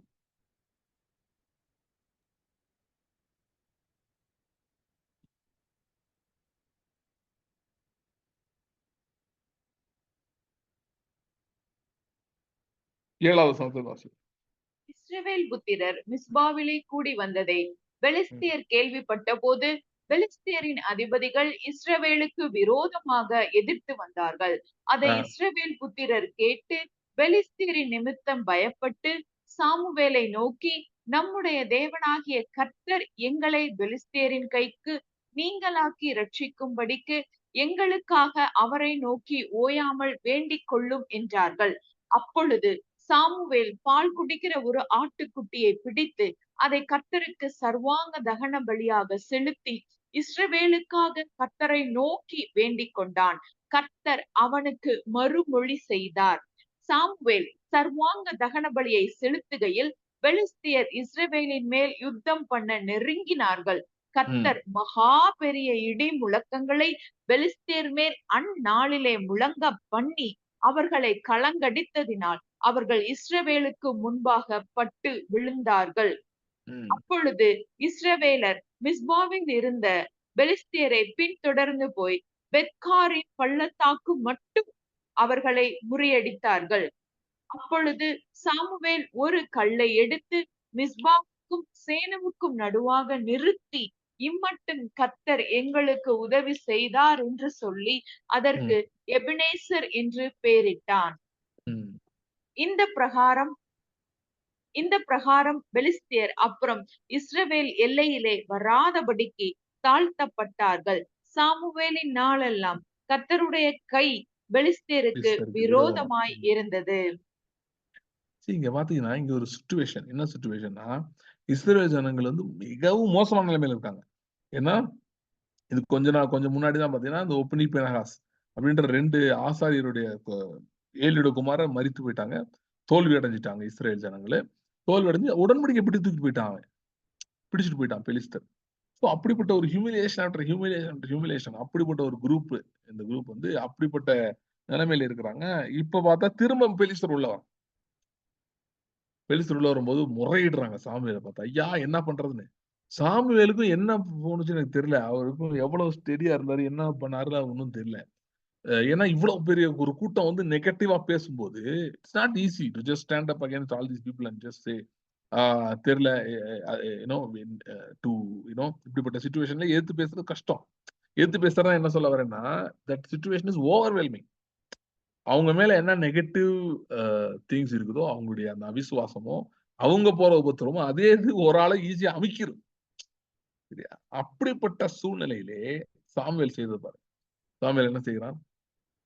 ஒரு ஆட்டுக்குட்டியை பிடித்து அதை பலி கொடுக்கிறான். பலி கொடுத்து கர்த்தரிடத்தில் பேசுறான். கர்த்தர் மறுமொழி அருளி செய்தார் என்று வேதம் சொல்லுகிறது. ஏன் கர்த்தர் இமிடியேட்டா மறுமொழி அருளினார் தெரியுமா? அன்றைக்கு சாமுவேல் அந்த ஆட்டை வெட்டினது, ஆட்டுக்குட்டியை வெட்டி பலி கொடுத்தது என்பது பலியிடப்பட போகிற ஆண்டவராய் இயேசு கிறிஸ்து அடையாளமா இருக்கு. இதோ இடறதுக்கான கல்லையும் தவறுதற்கான கண்மலையும் சீயோனிலே வைக்கிறேன், அவர் மேல் விசுவாசமா இருக்கிறவன் எவனோ அவன் வெட்கப்பட்டு போவதில்லை என்று வேதவாக்கியம் சொல்லுகிறது போல, அந்த எதிர்காலத்திலே இயேசுவின் ரத்தத்தை ஒருத்தன் நம்பி மோசம் போயிருவேன்னு அவனுக்கு தாட்டே வந்துடக்கூடாது. அவருடைய சரீரத்தை ரத்தத்தை நம்புகிறவன் எப்பொழுதும் ஜெயிப்பான் என்கிற எண்ணம் இருக்க வேண்டும் என்பதற்காக ஆண்டவர் பழைய ஏற்பாட்டுல இப்படி டைப்பாலஜி வச்சிருந்தார். ஆடுகளுக்கு பலி கொடுக்கும் போது ஆண்டவர் அவங்களுக்கு ஃபேவரபிளா பலி ஆன்சர் பண்றது. அதுக்கு ஏதோ ஆடு பலி கொடுக்கறதுனால அவர் திருப்தியாகி பண்ணாரு கிடையாது. இந்த ஆடு எந்த ஆடுக்கு அடையாளமா இருக்கு? உலகத்தின் பாத்தை சுமந்திக்கிற தேவ ஆட்டுக்குட்டிக்கு அடையாளமா இருக்கு. ஆகவே இதுக்கு பதில் கொடுத்தார். சோ ரத்தம் அன்னைக்கு என்ன செய்ததுன்னு பாத்தீங்கன்னா, சாமுவேலுடைய மனதை மாற்றியது மட்டுமல்ல, இஸ்ரவேல் ஜனங்களையே மாற்றி விட்டது. துரத்தப்படுகிறவன் அன்றைக்கு துரத்த ஆரம்பித்தான். இவ்வளவு நாட்கள் துரத்தப்பட்டு கொண்டிருந்தான். இவ்வளவு நாட்கள் அடிமைத்தனத்துக்கு கீழாக இருந்தவன் இப்பொழுது திருப்பி அடிக்க ஆரம்பித்தான். விரட்டி அடிக்க ஆரம்பித்தான். எழும்பி நிற்க ஆரம்பித்தான். காரணம் என்ன? இயேசுவின் ரத்தம். அதுக்கு அடையாளமான ஆடை அவங்க பலி கொடுத்தாங்க. அதுவே அவரோட ஒர்க்கா இருக்கும்னா, இன்றைக்கு இயேசுவின் சரீரம் ரத்தம் நமக்கு எவ்வளவு பெரிய உதவியை செய்ய முடியும் என்று யோசிச்சு, எவ்வளவு பெரிய உதவியை செய்ய முடியும் என்று யோசித்துப்பா. நிறைய நேரம் வந்து பாத்தீங்கன்னா, இப்ப ஆதாம் மாதிரி ஆயிரும். ஆதாமுக்கு வந்து ஆளுகையின் வார்த்தை வெளியே போய் பயத்தின் வார்த்தை வந்து உட்கார்ந்துருச்சு. அதுதான் நமக்கு நீங்க பிரச்சனை. பயத்தின் வார்த்தை இருக்குது. சோ அதனுடைய மண்டலத்துல உட்கார்ந்துருக்கோம். அதுக்கு மத்தியில உட்கார்ந்துருக்கோம். உட்கார்ந்து கஷ்டப்பட்டுட்டு இருக்கோம். ஆனால் இயேசுவின் ரத்தம் என்ன செய்ய வல்லமையுள்ளதா இருக்கு? உங்களை டிரான்ஸ்போர்ட் பண்ணி கர்த்தருடைய வார்த்தையின் மண்டலத்துக்கு கொண்டு போய் வைக்க வல்லமையுள்ளதா இருக்கிறது. Take you to the realm of the word, the eternal word of God. அப்படியே மாற்றுகிறது. சோ அந்த ரெல்ம் நீங்க உள்ள நுழைஞ்சிட்டீங்கன்னா, அந்த ரெல்ம்குள்ள போக போக போகத்தான் உபத்திரவங்களின் மேல் ஜெயம் உண்டாகும். சபை வந்து பாவத்தின் மேல் ஜெயத்தை பத்தி நிறைய பேசிட்டாங்க. நிறைய பேர் சொல்லிட்டாங்க பாவத்தின் மேல் ஜெயம் கேரக்டர், சில உங்களுடைய குணாதிசயங்கள் மேல ஜெயத்தை எடுக்க வேண்டும் அப்படின்னு சொல்லியாச்சு. ஆனா இன்னைக்கு நான் சொல்றேன், உபத்திரவங்கள் மேல் ஜெயத்தை எடுக்கும்படி கர்த்தர், உபத்திரவங்கள் மேல் ஜெயத்தை எடுக்கும்படி அதற்கு அவர் தம்முடைய சரீரத்தையே பிட்டு நமக்காக கொடுத்திருக்கிறார். அவருடைய ரத்தத்தையே நமக்காக சிந்தி இருக்கிறார். பிடித்துக் கொள்வோம், இந்த நாளில் பிடித்துக் கொள்வோம். உபத்திரவங்களை மேற்கொள்ளுகிற இடத்துக்கு கர்த்தர் நம்மை நிச்சயமாய் கொண்டு போவார். சோ உபத்திரவங்கள் வந்து வராமல் இருப்பதுன்ற ரொம்ப கஷ்டம். ஏன் அப்படின்னு சொல்றாங்கன்னா, நம்ம ஜெபிக்கவே கூடாது பெரிய காரியங்களுக்காக. தேவன் வைத்திருக்கிற நன்மையான காரியங்களுக்காக ஜெபிக்கவே கூடாது. ஓகே, சோ அதனால அப்படி ஜெபிக்கிறீங்கன்னா உபத்திரம் வரதான் செய்யும். அன்றைய தீர்மானத்திற்கு அழைக்கப்பட்டவர்களா அவரிடத்தில் அன்பு கூறுவர்களுக்கு சகலமும் நன்மைக்கு ஏதுவாக நடக்கிறது என்று அறிந்திருக்கிறோம். சோ இப்படிப்பட்ட நீங்க ஜெபிக்க ஆரம்பிக்கும் உபத்திரவத்தின் காரியங்கள் வரலாம் நிச்சயமா. ஆனால் ஆண்டவர் சொன்ன வார்த்தையை மறந்துக்கூடாது. திடன் கொள்ளுங்கள், நான் உலகத்தை ஜெயித்தேன். அந்த இடத்துக்கு நமக்கு போறதுக்கு கர்த்தருடைய ரத்தம், அவருடைய சரீரம் நமக்கு மிகப்பெரிய உதவியாக இருக்கிறது.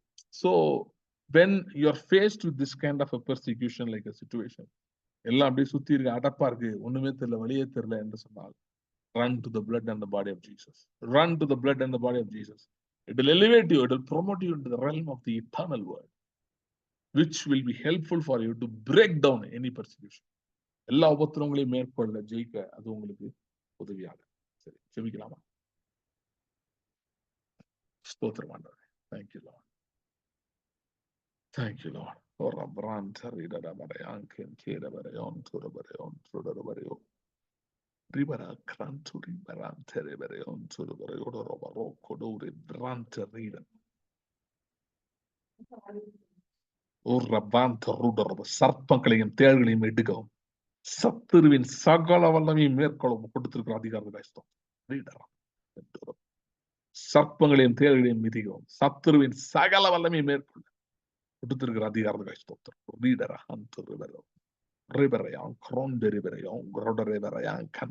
எந்தெந்த காரியங்களின் பின்னாடி சத்துரு கிரியை செய்து கொண்டிருக்கிறானோ அவனுடைய காரியங்கள் கிரியை செய்து கொண்டிருக்கிறது. இயேசுவின் நாமத்திலே we take absolute authority over those things.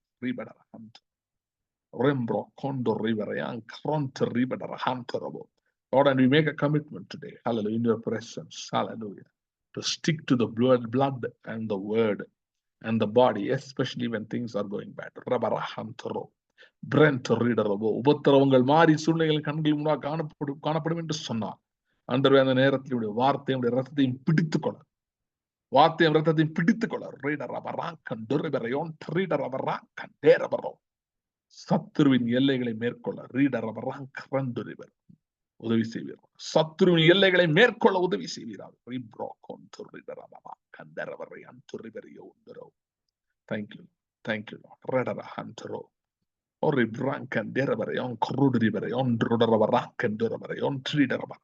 Thank you, Lord. ஆண்டவரே, பார்த்து கொண்டிருக்கிறவருக்காக நான் ஜெபிக்கிறேன், பார்க்க போறவருக்காக ஜெபிக்கிறேன். ஆண்டவரே, இந்த நாட்களிலே ஒரு வெளிச்சத்தை உங்களுக்கு தருவீராக. எந்தெந்த இடங்களிலே பிசாசர்களை ஏமாற்றி வஞ்சித்து ஆண்டவரே இப்படிப்பட்ட உபத்திரவத்தின் வாழ்க்கையை கொடுத்து இப்படிதான் இருக்கணும் கடைசி வரைக்கும் என்று சொல்லி வைத்திருக்கிறானோ அந்த இடங்களிலே வார்த்தையின் பிரவேசத்துக்காக ஜெபிக்கிறேன், வார்த்தையின் வெளிச்சத்துக்காக ஜெபிக்கிறேன். வார்த்தையின் வெளிச்சம் உண்டாகட்டும் ஆண்டவரே, தெளிவு உண்டாவதாக, ஜெயம் உண்டாவதாக. கிருபையின் கர்த்தர் கொடுக்கும் பெரிய காரியங்கள் செய்யும் வழி நடத்தும் ஆசீர்வதியும். இயேசு கிறிஸ்துவின் நாமத்தில் ஜெபிக்கிறோம் பிதாவே. ஆமென். Amen. Amen. God bless you. See you in the Sunday meeting. Thank you. Thanks for that. Joshua, God Thank bless you, you. Thank you, Anna. Joshua. Thank you so much, Anna. Thank you. Thank you so much. Thank you, Very brother. revealing. James, brother. Thank you, brother. Thank you very much. Thank you. Thank you, brother. Thank you, Joshua. Thank you. I'm finishing the meeting, Thank you, brother. people.